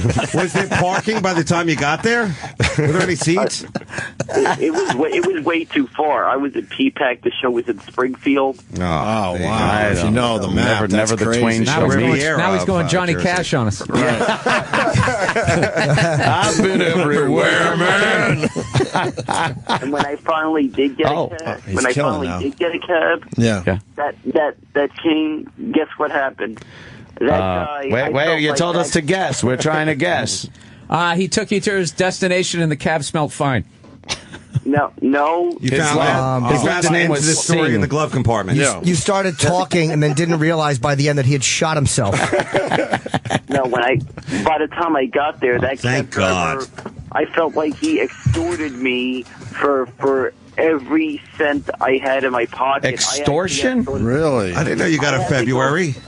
I had to go to the ATM to get to get more money. Wait. How much was it? $160 he extorted me for. Extorted you for $160? How far was it, Bobo? All the way from PPAC all the way to Springfield. Do you know miles? Do you know things like that, or is it just toothpicks that fall on the floor you can count? I was practically close to Pennsylvania. So, Bobo, what was the problem? I'm not hearing any, He spent $160. $160 to go see Bob Levy. Stop, apparently. Yeah. And the guy gave me bad directions. The venue gave me bad directions. Right. Hey, listen, one time, shame on them. The second time, shame on you. I don't think you're listening, sir. Fool me twice, won't get fooled again. Yeah, first time, shame on them. I really got stuck in that. Second time, shame on you. 500th time, shame on this radio show. Shame on your mom's womb. Anthony. But the venue gave me directions. Jesus, on a Tuesday. I don't know why. Tuesday. Oh, God, got 3 more days of this. That's why. At least it's not a sunny day today, so we won't feel too guilty after leaving here. What was the venue, Bobo? Bill put that in our fucking heads. Good question. What was the venue? Was the Comedy Cove at Scotty's Steakhouse. Okay, well, there you go. That's why when I play Eastern Pennsylvania, I play VFW Halls, nice and Columbus. Excellent directions. Right. They will make sure you know where to go by the click. That means a mile in military terms. Was it by the sea? The Comedy Cove. The Royal Order of the Water Buffalo. I already forgot the name of the place. Steakhouse. Some kind of steakhouse. The Comedic Sound. Did you? So you Pier number 9. You never made it there? Oh, I made it. Bob Levy had just started by the time I got there. So what's the problem? Yeah, what is the problem? Oh, it cost him $160. Wait, that's the end of the movie, and that part is in color. Right. The whole movie you shoot in black and white, and then you get to that. And then you start with him at the show, it's in color, and then you go back to black and white. So then it's artsy. Shows you his track. Travis is telling me it's only 25 minutes. So this cab guy really fucked him. Wow, Bobo, the guy saw you coming. Yeah, that's for sure. He took your advantage tuxedo. I feel this guy tried to take All right, hold on. Bob Levy's not there. Hold on. So much levels of corruption. This is the House of Cards of stories. This is the House of Cards. I can't wait to go home and download this. Complete and binge listen. You got to get caught up. You got to get caught up, Dave. You got to binge watch it. You're like 3 seasons into Bobo's life. Episode 1 starts about 25 to 30 years ago in a delivery room with a woman crying. Well, the story gets better, people. We go to the next level here. We got Bob Levy now. All right. Oh, good.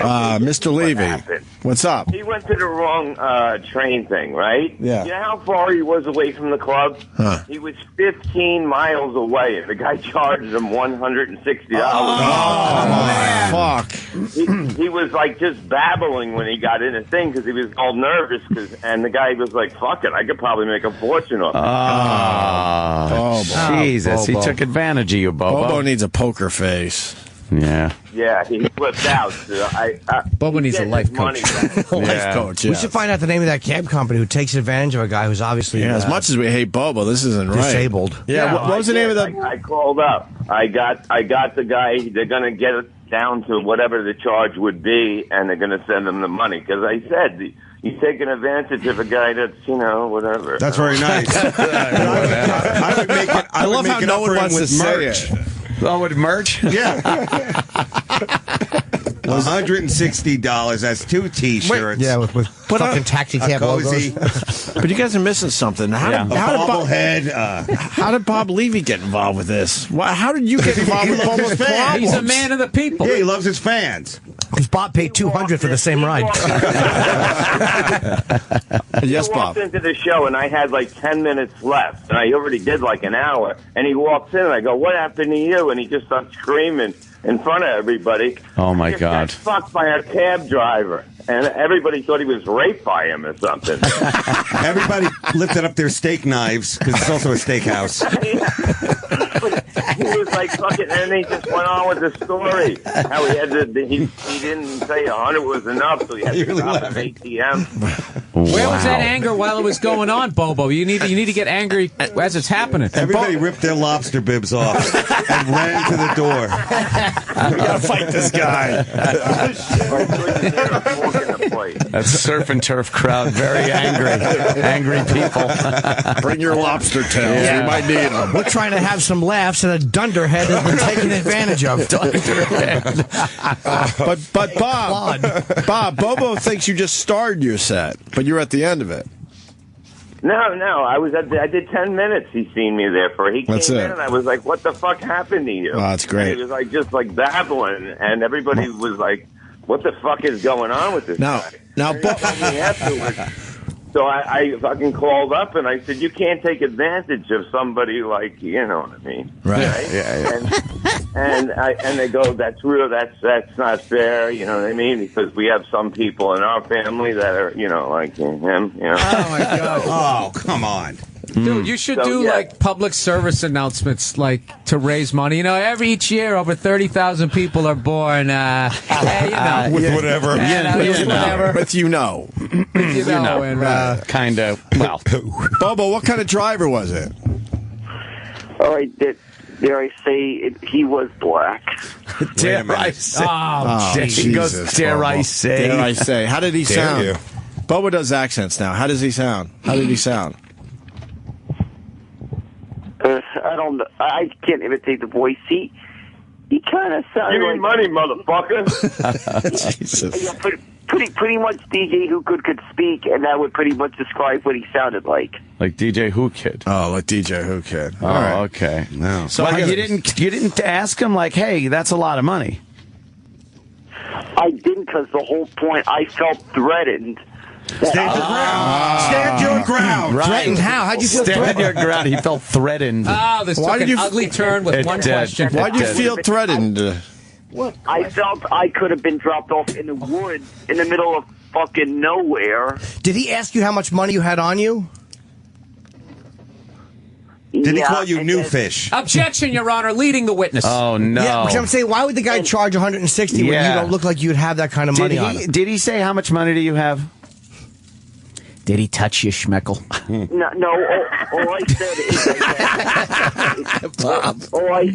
All I said was I said I have $100 and he said it's going to be at least 160. You saw it in your eyes, man. You saw it in your eyes.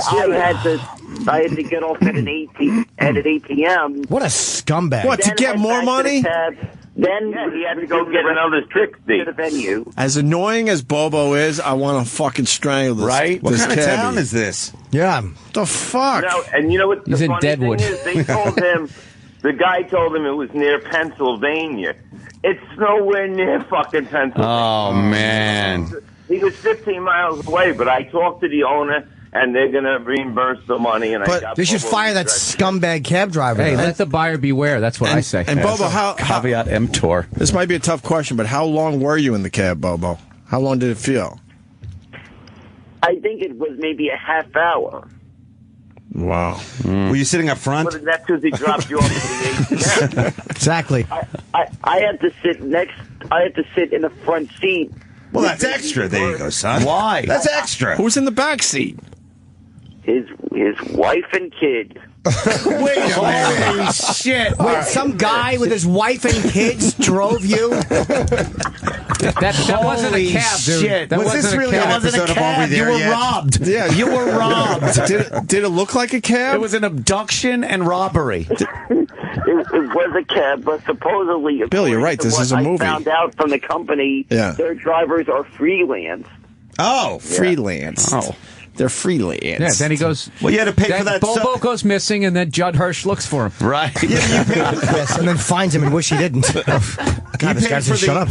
You pay for the experience of being part of his family. That was the extra money. Yeah, exactly. It was like you were Steve Martin in The Jerk. Yeah, like Cracker Barrel, like the family experience. Yeah. This guy shows up with his wife and kid in the back seat. How old was the kid? 17. Smart enough to laugh at Bobo. I'm gonna assume he was 5 years old. All right. You can assume that. Okay. Don't insult him. Right. Was it a station wagon? I've seen him sold. This is just a rough guess. All right. So he's got his wife Why and would kid. you They tell stop. them how much money you have on you? Wait, Was there any sort of signage on the side of the car? Did you just get in a car? Yeah, it said family style cab driving. There was signage on the car. There was? Yeah, there was some stickers that were No child left behind transport. When the cab driver got out and started selling bootleg T-shirts to Bob Levy's show. Did the mother or the kid talk at all to you? No, I don't think they really spoke that much. No, huh? Really? They knew. So did you talk the whole time? I'm sure. No. And they stopped and made you get an extra 60 out of the fucking bank? Oh, No, every word that came out of his mouth, the driver just kept seeing more and more dollar signs. Oh, yeah. Could you imagine the conversation between him and his old lady when Bobo got out to go to the ATM? Oh, man, I'm going to soak this motherfucker. You really shouldn't be doing this. Listen. Yeah, you're in shit. Times are hard. Times are hard. Oh, my God. This is like 12 Years a Slave meets the Rain Man. Right. Meets something else. A heavy metal video. That's pretty sad. Axl Rose getting off the bus and Welcome to the Jungle. I mean, you can go so many different ways. Call up Joe DeRosa. 12 years Please. a cab ride. Yeah. All right. Anything else, Bob Levy? That's it. After the show, I went downstairs and I seen a black guy with his family having a steak dinner. Yeah. Celebrating. And they went, boom, baby. Yeah. That's when they pulled the con of the year. Booyah. I also have to say that caused me to play this one mission in GTA 5 that makes me laugh every time I play it. Uh-oh. Every time I fail that mission. Remember that mission where you got to repossess the guy's car in the mansion? No. And if you fail the mission, if you walk into the guy's wife while she's in some tennis. Well, Who gives a shit? Wait. How do you have no ability to understand what is not pertinent to a story? No, it is. This is the end. This makes him feel better. This is like fall. Now it's falling down. So you go into the fucking. So you play this part of the video game, and what happens? Do you fuck his wife? What do you do? Yeah, why does it remind you of this one mission? Get to the point, Bobo. No. This is great. Feel better. Do you murder a black cab family? Funny is that if you're playing as the black guy in the game, if you walk up to the family and if you walk up to the wife and get caught, you hear the tennis instructor go. you hear the wife saying, May I help you? And the tennis instructor starts screaming. Calm down. Oh my God! So who did you relate to in the story? So tell you felt the like story. you Don't let the story tell you. No. Now he feels like he has power because now he's the black guy. Oh yeah, yep. And he's scaring the white person. He's scaring the white people in the game. Now it's Mississippi burning. Just crying while he's playing, yelling $160. I think the cab driver's shitty at the con. He could have got at least $300 from Bobo. Probably could have, yeah. Dude, this guy Bobo, is you're like, an idiot. What? This is one of the, when they sit there and they talk about these violent video games. Yeah. Like, Jesus Christ. Right. This guy right here should not be playing those games. He's getting inspired by them. And This guy here should not have an ATM fucking card. No kidding. That's true. Oh, Bob. That is true. This guy here is, So, He's, like that. Wait, here's the question: how did you get home? You're not going to go back in a cab. I got a fan to take him home. Oh, Levy's a nice guy. Levy for the defense. You were like the equalizer. Yeah. And that guy raped Bobo. Closer train station, Fort Hills, the correct train station. All right. Oh, well, there you go. He's like the wolf. Gentlemen, we got to get Bobo home in 20 minutes. Yeah. Let's not start sucking each other's dicks quite yet, gentlemen. Exactly, because what happened was Travolta was pointing a gun at him, it went off, but nothing got all over the seat. The seat was in pristine condition. Oh, man, I shot Bobo in the face. Yeah. I can't believe it. Yeah, I've never seen an empty head before. And he's still talking. Of course. Yeah, he talks through the whole thing. Bobo. That must have been a horrible train ride back. Yeah. Yeah. All right, great story, Just man. a night of laughs and steaks. Belly full of steak and Laughs laughter. and steaks. Hey, Bobo, did you have a steak? Around a Night of cube steak. stew, laughter. Bobo, did you have a steak? Bobo? He had no money left. He had a sugar packet. I was so stressed out. I think I may have forgot what I ate. I was under so much stress. Oh. Well, it was a steak place. You go on the People's Court, dude. Yeah. Yeah. That's a good idea. Oh, that would be a great episode. I do have to thank the guy who gave me that lift to Short Hills train station.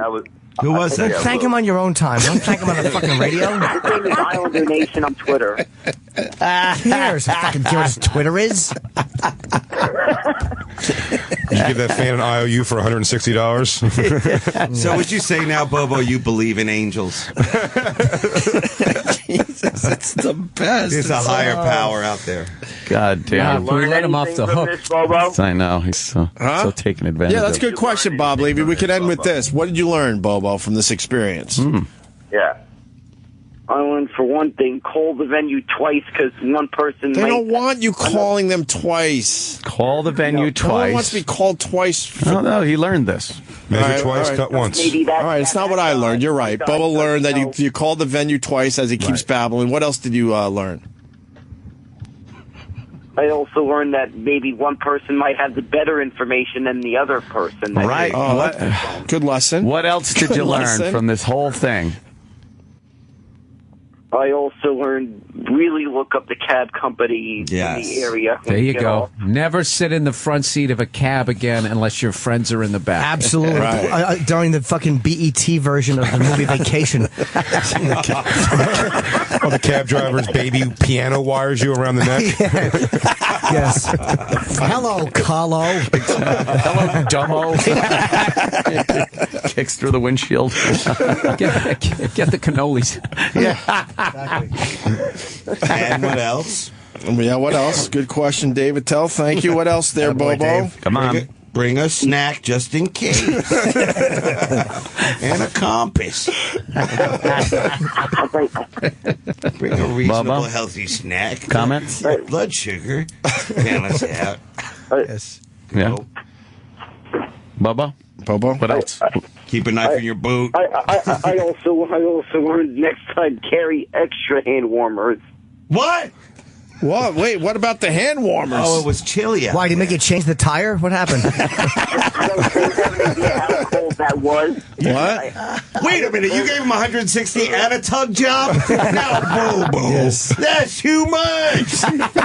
And who walks around with hand warmers to begin with? And he needs extra ones? So many layers to this story. Oh, my God, he's freezing. So many sad layers. It's not getting any better. It's very sad. Sakes, pull up. It's like Harold without Maude. It really is just sad, lonely, peculiar. Why do you need extra hand warmers, Bobo? For the family. No, for myself. If you get stuck that long. Yeah. But you were in a nice cab the whole time.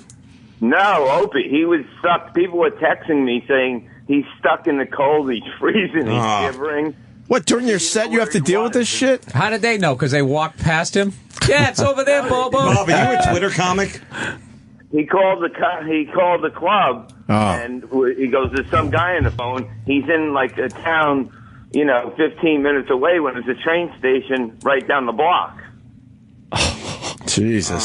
Why couldn't you get on the next train? Oh, good question. Do you have an idea how long it takes to wait for a New Jersey train? Well, don't raise your voice. No, right? We're trying but to apparently help. you don't either. Money bags. Yeah, exactly. It's not my fault. I know you're upset, but do not Jimmy. make fun of Metro North, all right? It's a reasonably priced, great way to get around. Clean energy. All right?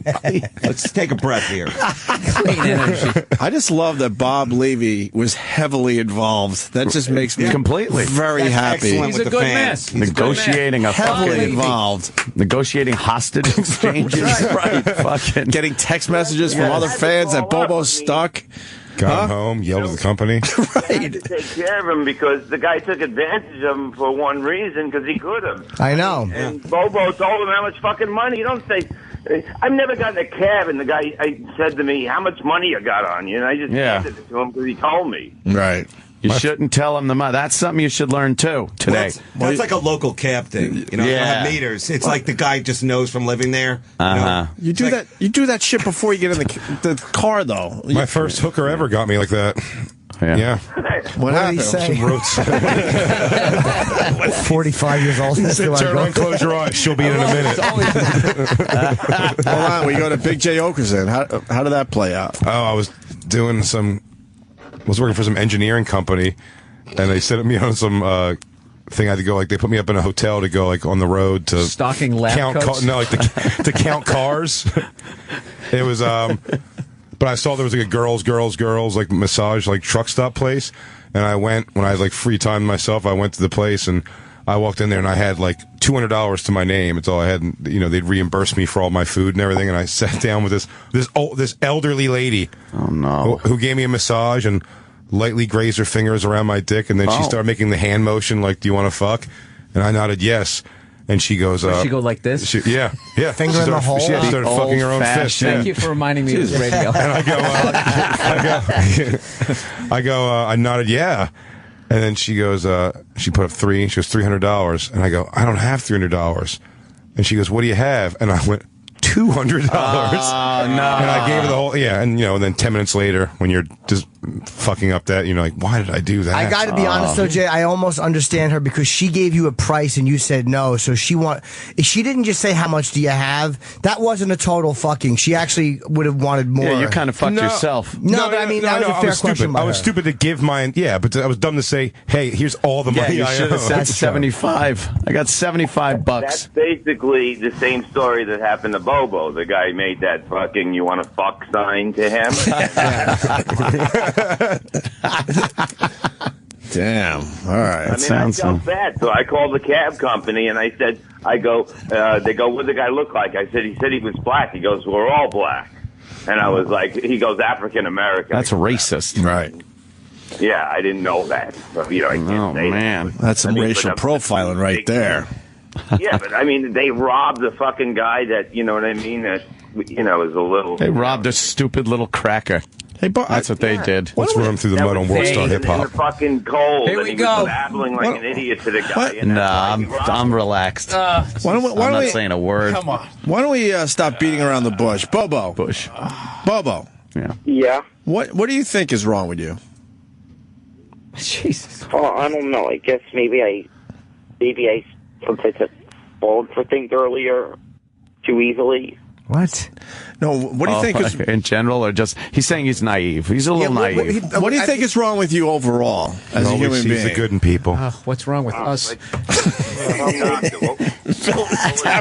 I can't do this. It's such a wonderful day. The Patrice O'Neal benefit, everybody. We're raising money for the good thing. I can't do this. Fair enough.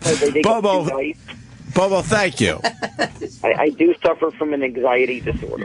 Oh, it's a little anxiety. All right, he has a little anxiety. That's okay. Who doesn't? All right. And Bob Levy, thank you, sir. Bobby! Bob Levy is a gentleman. You're certainly a gentleman there, Bob. All right. We'll Taking talk to you care both of, soon. Bob really stepped up. Take care of Bobo. And I will be in the audience tonight. All right, very good. Bobo will be in the audience tonight. Bobo will be there tonight. All right. I bought my We'll ticket. send a cab. Does he bring his 2 poodles with him?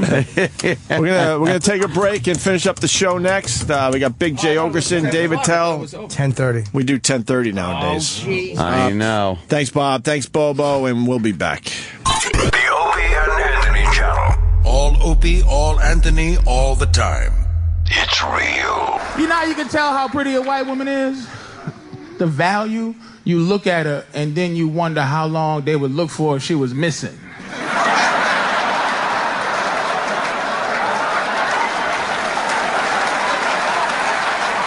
Come on, take a look. Take a look. Look at this nigga. Look, look, look, look, look.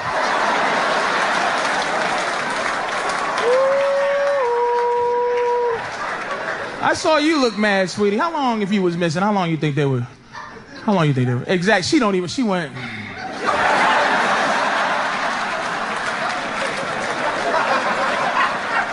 You know the deal.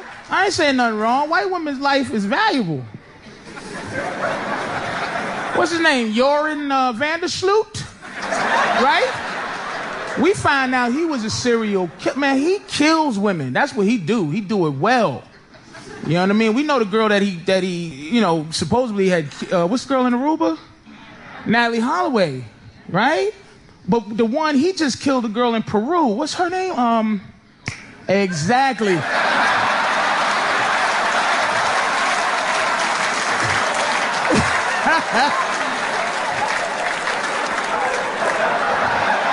how fast you said Natalie. You said Natalie. Natalie Holloway, that angel. Y'all said that like Family Feud. All right, name a white girl been missing for 5 years in Aruba. Natalie Holloway. Survey says.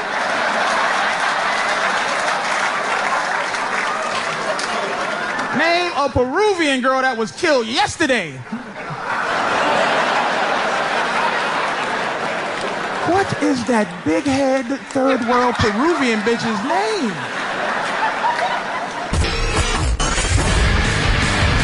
Opie and Anthony are back on Sirius XM.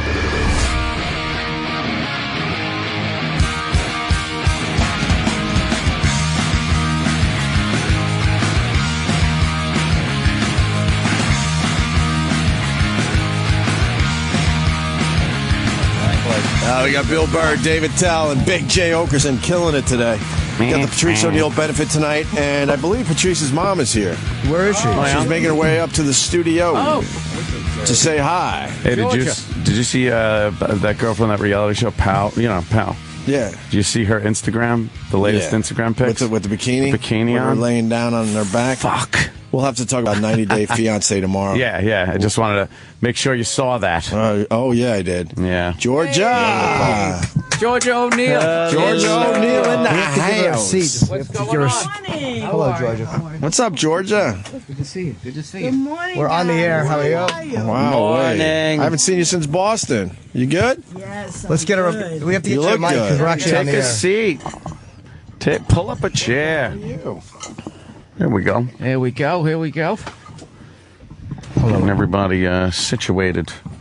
You feel the air now? Now we all gonna be like, okay, now we have to behave we're like, all ourselves. right, we gotta gotta behave kind of ourselves. behave. Do we have to behave, Georgia? Mrs. O'Neal's here. We I'm have. not used to that. You be That's true. I might have to find someplace else to go if you're going to behave yourself. All right, good. I like hearing that. We'll semi-behave. There's certain things. Last time I saw Georgia, you were on your way to see Prince with your girlfriend. So it was going to be a blast. I Where'd bet. you see her? Yeah, Prince at Mohegan Sun. Ooh. You went to see Prince? Still has it. Yeah? With his little afro. He has a little afro now. Does he? No curls. Can't do the split. Do you know he got a hip replacement? No wonder yes, he he couldn't did. do the split. He literally from dancing.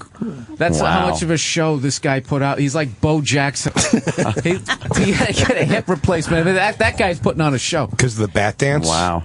It's a better reason. Well, he did- Oh, is that terrible? He did his thing, you know. What was the bat dance? Did he run around? It was Prince? horrible. I'm combining like Jack Black's devil Satan dance. It's pretty similar. And Prince was good. He He's was still doing good. it, huh? Sold out. Nice. I don't. I'm trying to think of somebody who.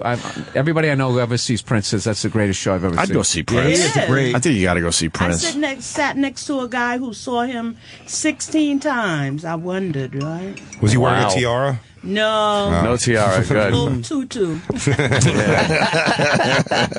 He's a little guy, that Prince. Yeah, no kidding. Dude, he sold out. He sold out like 14 shows at the LA Forum. Yeah. Just like I'm doing 7 Jesus. nights. He did. The show is worth it. He's very much worth it. Yeah. Something ridiculous. Like he did 2 shows a night. Like you'd go do it like a comedy club. Right, He's doing it like an arena for an entire. And he could have done another 14. He was just like, all right, LA. That's good enough. I'm done. I got to move somewhere else now. He also does like the secret shows where he just shows up at a club and plays. And like it's amazing, like for the fans, they just get to see him like That's just amazing. like hit it. I think it's cool. Does he end with Purple Rain though? I just need to know. No. Is that his last song? What's his last Purple song? Rain? What was his last song? It'd be great. Could you left to Dove's beat the Cry. traffic or something? I don't know. He's got to go in 1999. 1999. I guess you got to do that. That still goes over. So tonight we're going to party like it's the past. Yeah. I know. It's like that song really used to mean something before 1999. I'm going to have a jetpack. I remember when it came out, you would think, "Wow, that's going to be crazy." 1999. They had Moving people, sidewalks. Yeah. I remember in like 96 and 97, they would do stories in the paper about how clubs were already sold out. Like, this is going to be the biggest night. And they so overhyped it. People were like, dude, I don't want to go. This is going to be fucking I'm nuts. not going to go. And everybody stayed home. Yeah. And then there was like nobody out. Yeah. Yeah. I was in the Comedy Cellar that night. And I got a picture of, I guess Bob making a dumb face at me while I'm on stage, and a picture of Daryl Hammond scratching his head on stage. That's my memories of 99 going into 2000. Yeah. Uneventful night in the Comedy Cellar. Y2K. Yeah. Y2K, everyone was saying, What well, happened? midnight, the whole world was going to shut A down. couple of Palm Pilots died. No. That was it. Palm Pilots. That was a bust. Backing That up one all was your a internet big porn on disc. bust. That was everyone's was horrible. back everything up on your floppy disk. Right. Yeah. That's right. There's a half a picture. You get the rest of this. Printing everything out, ripping off the sides of the paper. Got to print everything out and then rip off the little, I missed that sound. That was great. That was like it was thinking. That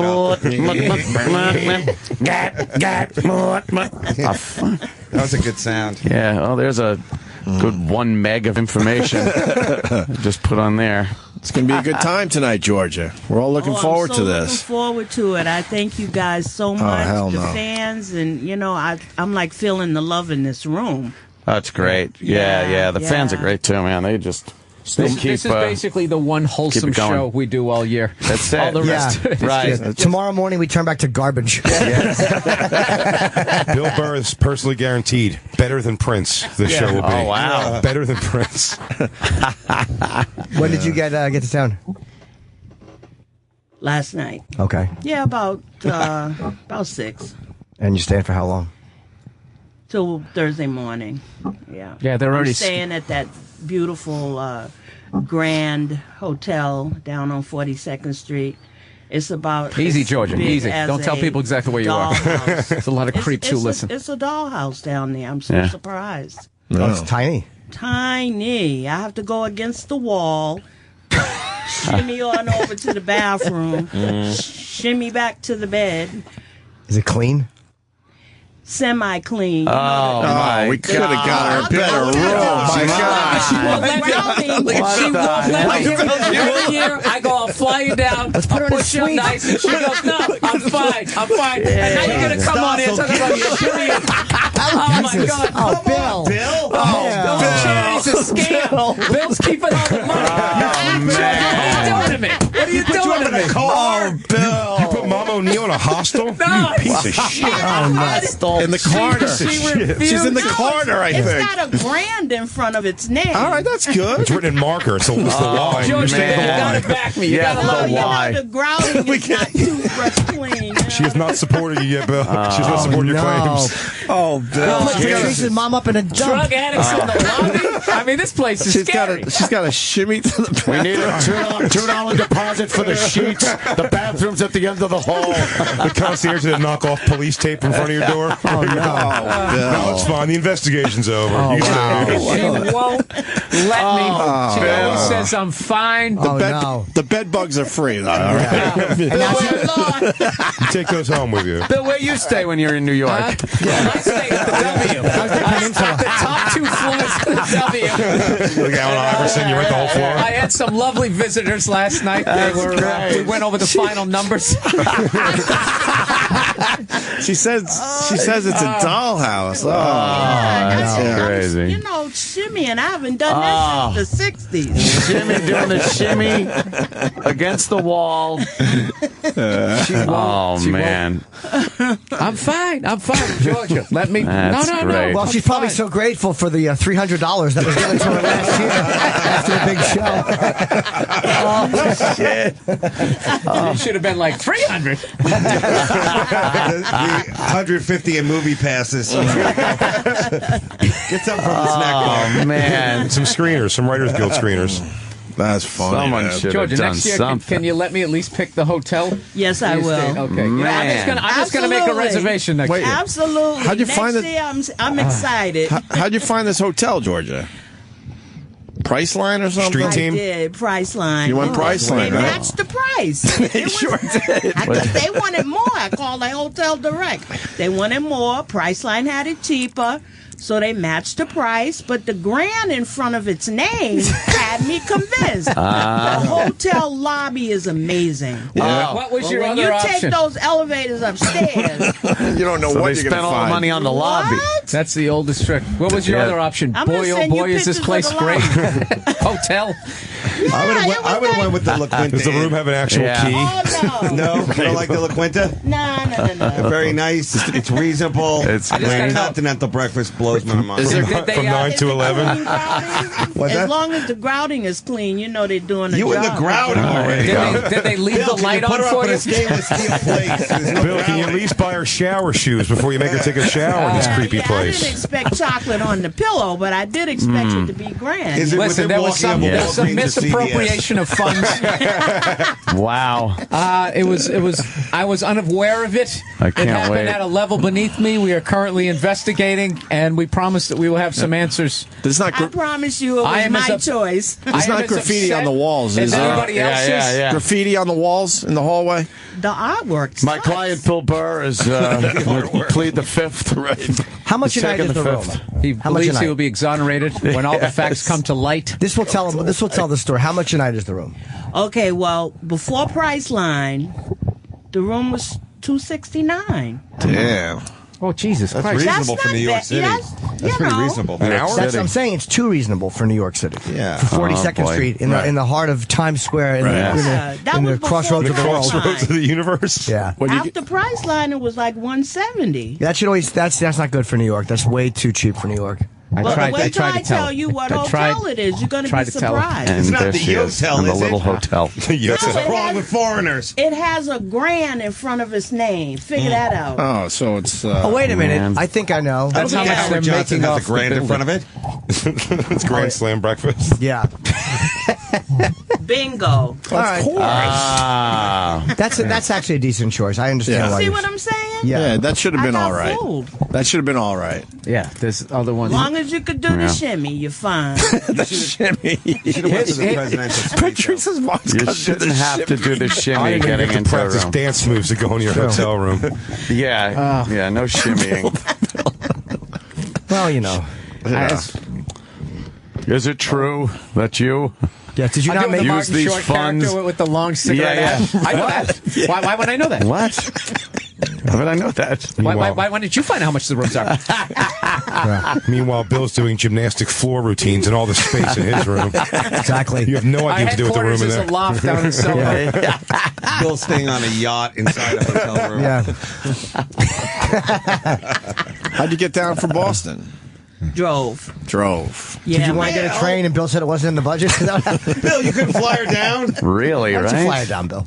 Listen, did you guys see that? Did you see that guy, that preacher who was dancing with the poisonous snakes? Sure. Yeah. Oh, yeah. And he got bit by the poisonous snakes, and then they came with the anecdote, and he refused help. Yes. Why do you refuse help? Thought God would help him? Yeah, that's I'd like Georgia. to know what an Georgia, anecdote let me would fly do. you down. Now, Bill, you don't have to go through all of Let me go down. No, I'm fine. Which is all good. As I'm long as just it's happy You have to read you're through doing pleasantries and just do it. And Yeah. then you come on the radio. Which is- and you know what I love is he's going to drag you blow by blow. Now he's going to be like, "What'd you have for dinner last night?" Well, they had Fritos down in the vending machine. I know your games. Exactly. Opie's just like, oh, fuck, why didn't she come in at 8:30? Set me up here. That was all good unless, you have a live microphone in front of you. Oh, my God, Patrice would kill me. I'm handling this next year. No, he wouldn't, because I used to do that to him all the time. Ma, take business class. No, I'm good in coach. I'm fine. Don't bother with it. We had the biggest argument one time. He was going to put me in first class coming down on Amtrak, and I chose coach. So it's comfortable. It's the same seating, No, it's not, Mom. It isn't. So It's I not. do it to Bill. Let people do something nice. Yeah. We get more out of it. That's just my parents do the same thing. We're fine, Bill. Don't worry about us. We're fine. It's like It's just trying to repay you. See, it's just for the raising opposite. Me. In my house, my parents are like, "Is there anything available in business?" I'm like, "No, I checked." Two different flights. They're like, "Well, it seems like business is more." I'm like, "It's the same seating. Trust me. Don't worry about it." ATA is a wonderful airline. Yeah, it's the same seating. It's actually better in coach, I hear. Yeah, exactly. Because if the plane crashes, you have a better shot at surviving, Mom. I put you in for an upgrade. Okay, we'll see what happens. You're flying standby. Well, the only difference between coach and first class and Amtrak is like whoever works the first class, they're like, I think, paid to smile a little bit more at you. A little more. Instead of that snarly, like that, like, There's nothing going on. Can you take it up on that special area so I can see it? The seats are more comfortable in first on the train, though. That's all right. They give The quiet car is where you it's to eat at. and drink. That's Yeah, it. so I don't have to listen to people babble. I'd rather go quiet car. Right. Yeah, because they yap in the first Oh, one. boy, they And that yap. quiet car is the same Dude, they as take coach. that seriously, too, They man. do. That's why. But they have those announcements that wake you up every fucking 15 minutes for every stop. You would think in the quiet car they would figure out maybe to turn off the fucking speakers. But They got to know where one you're of those going. things, you know when you go to a shitty restaurant, they give you one of those little vibrating beeper, things? yeah, That would be it. This is your spot. Yeah, this is your stop. Yeah, those wouldn't just disappear with people jumping off the train and then going, "Oh, I forgot to leave the beeper on my seat." Or maybe they wouldn't, Anthony. I Yeah. like to think. I'd like to think glass that is half people are morons for the most part. Of course they Take do. them and flush them down the That was toilets. One of my favorite things is when that last guy after Giuliani decided to make like seating in the street. I just love that first night at Bloomberg, where the first night they set up all these chairs, and the next night like they were all gone. So then they had to chain them. It's like, stop trying to turn it into some European city. All right? People This will is New steal York. things Yeah, here. they'll take everything. We're animals over here. Right. Yeah. There's a reason why we left. If it's not chained down, it's going to be gone by morning. Absolutely. How have you been? I've been good. Look at the boots on. That's right. I have a shoe. I was able to buy shoes with, the last 300. She's killing you. I'm getting crushed here. 300 before taxes. Yeah, that's right. Well, I mean, it's got to be said. We I missed see that. something in a Payless. Yeah. Well, we're like, this is like turning into, what's great about this is it's turning into like a reunion every year. Right. Yeah. It's the same thing with like the Leary thing. You get to see all these guys that you started out with, or maybe you looked up to, or whatever. So it's going to be a good time. And next year, cool. there's been enough people saying we should add a second show. So next year, 2 shows. Next year, look at that, an old radio trip. Exclusive. An old radio Imagine what trip. kind of hotel room you could get next year for 2 shows. Man. To the W. There you go. Yeah. Well, let's $600. Let's get into the red room first, Georgia. The red room. We, Oh my God! I just want to say we missed the hell out of Patrice, man. He made everyone in this room better, and it kills us to this day. I just want to tell you personally. Yeah. Thank on the you. radio. I really appreciate I miss the that, days and of him just walking down that long hall. Yeah. Because you had to be on your game, and he was going to fucking bring it every And you also knew that time. it was like, all right, the next 2 hours of radio. I can become a fan now. Absolutely. Right. You could sit back and just watch. It was amazing watching him do radio. Just absolutely amazing. I miss talking and hearing silence from my right and then looking over and just seeing that look. Well, people don't The realize. scrunched up face look. People don't realize like how many bad jokes you got to wait. Like he would be looking over, like everybody else would be laughing, and then you just felt him. Right. You felt his head turn, and then you make that face, and you just shrug your shoulder. I know it's not up to your level, but this is all like this is the talent I was you born think with. you knocked one out of the park, and then he's just. Looking at Sometimes he would do it just because you got a good laugh. And Right, right. And he saw you happy. Like, look at him enjoying himself. For a second. Was that funny? Was that like but he would let you know, man, when you were being funny. When you got a laugh out of Patrice, Oh, it if was you ever made him laugh, it was the amazing greatest feeling. thing Yeah, yep. So It's like you got called up to the majors. absolutely. Fucking We're great. gonna have fun tonight. Oh, yeah. All right. Yeah, so 2 shows next year. Next year we'll get Georgia in the Red Roof. And next year she will not have to. She won't have to pay for her own ticket next year. We're really going to upgrade her. Going to give her free tickets. We're gonna give you a free seat. 2 shows, $600 total. Listen, the charity can pay for your travel to Stamford, Connecticut. And after that, And after that, I'm After on that, the you're drum. on your I'm on coach, right? they put on one of those old school, those pumping things on the railroad tracks. We're going to trade your miles in for a rental. Oh, my God. I think we're wrapping up for today, right? Yeah, I think we got so, a busy huh? day. So, George, Yeah. anything you want to say? The frugal Yes, Georgia I O'Neal, would everybody. The frugal The George frugal- O'Neal, yes. GEO, Black GEO at MSN.com. If anybody wants to send me, I'm still paying for internet. That's how bad. Oh, man. Get her on bio. This is crazy now. Bill. This is getting. Bill. This is becoming slander. Oh, Bill. I'm going to sue you for that $300 I give you every year. I would definitely like to thank all of you guys. I'm so emotional. You know, I like to thank the fans. Thank you so much, Bill. You've been Fans are wonderful. unreal. Jim, correct, man. Opie and A, Jay, all of you guys that are going to be there tonight. Oh. To honor you forgot Patrice Dave Attell. Poor and Dave to- Attell. and Dave Nick Attell. DePaolo, Dave Thank Cook, you, Bobby Dave. Kelly, Yeah. Bonnie McFarlane. All the Rich people who Voss. just didn't care enough to drive in. Exactly. Rich Voss will be driving Bonnie McFarlane to the show so she can. I was snowing. I was Thank very you so much. tired. The love's in the room. I feel my son, and I thank you, fans, for being there. That's thank awesome. you so much. That Happy rules. to do it. We'll do it again next year. That's Oh, how we. yeah. Bill is amazing, Absolutely. dude. Thanks for putting this together. Maureen Tarrant. Maureen Tarrant. Maureen, Dealing yeah. with my temper And Maureen. tantrums. Yeah.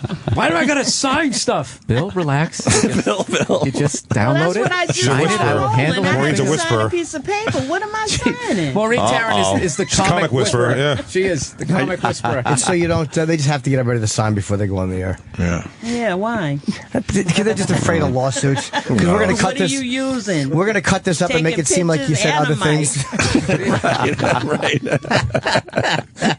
Knowing us, we'll probably do just that. So, But at least they have a continental breakfast, right? In the Hey, lobby, don't they? No, you have to pay. It's like when you get on a commuter flight, they give you that bag. You pull that Continental bag is out. free. Yeah. Oh, that doesn't sound nice at all. How's the room service? I haven't tried that yet. They do have it though, right? I don't know. Oh no. I bet they It's don't. no Yeah, they book just in call there you. that says Yeah, it's room down service. here. you know Oh, there's what no I'm book saying? that says room service. Then there's Yeah. no room There's service. no They Nathan have, Lyons. they have Snack machine. 24-hour housekeeping. So My if you heart need was in the right extra place, towels, everybody. They'll bring you that. Just depending on my friends to clear my name and She can get 24-hour towels hoping to that dry her everybody can tears be of sadness. understanding. While There you go. she sits in As that you do shit the box you put her shimmy, in. You know, you can. Oh, Vaughn just texted me, said she was always like that with Patrice. LOL, don't feel bad. He always had to force it. Next year, for sure, just do it. Yeah, to get you some. yeah, we're just gonna. See, there you go. All right. All right. I could have just made that up, though. Being some luxury. True. That would be He good. didn't show anybody the text. When we Yeah, returned. yeah. We should put her up at Gracie Mansion. That's good. Yeah. Bill, pull some strings. I'll try. You can I'm kick gonna it try to to the do block. it. You weren't. George O'Neal coming in, just blowing up the spot here. Totally. You weren't Bobo's cab driver the other night, were you? Oh, man. I was in blackface. I was. You just. All right, Georgia, I almost thank came you. out of here looking like a saint. I know. Georgia, we love you. Thank you. We'll see you tonight. Thank you so much. We're gonna Thank you. Bill Madoff. Yeah. We're gonna end with Patrice singing a little song with Warren Haynes. This Oh, thing, yeah, that was a this great thing one. is brutal, but amazing. I just found that video actually. It's amazing. So we'll see you all tonight. If not, we'll see you on the radio tomorrow. Thanks, guys. Bill, David Tell, and DJ. You know I've been enjoying things that kings and queens will never have. In fact, kings and queens can never get. And they don't even know about it. And good times, great googly moogly. Great googly moogly. I have had my fun.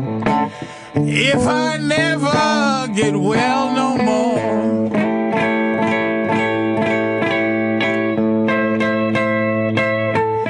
I have had my fun.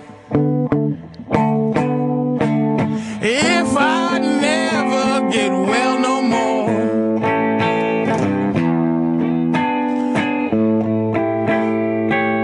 oh, my health is fading on me. Oh yeah, I'm going down slow.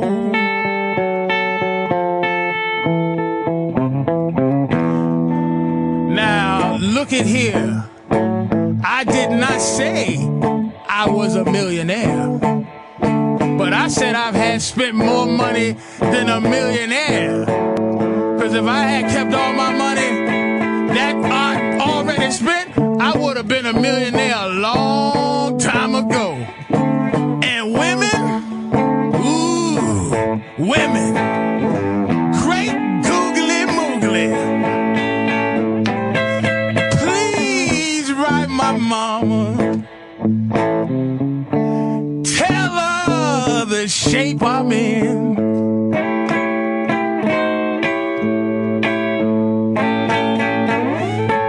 Please write my mama, tell her the shape I'm in.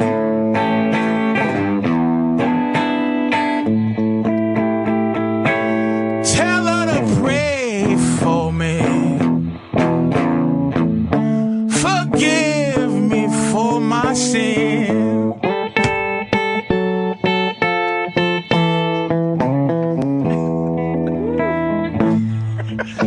Hey, man, that's all right, man. Patrice, that's all right. Yeah. That's Harlem Wolf. You gotta listen to Harlem Wolves, though, man. That's all right. Song. You got a voice on I'm you, going Patrice. down slow. He just said, Right tell my the mama fuck I love on. him. I'm out of here. The Opie and Anthony Show has drawn to a close. Stay tuned to reflect, relive, and get the story behind the story of the finest moments of today's show. Sam Roberts' Opie and Anthony post-show begins in moments.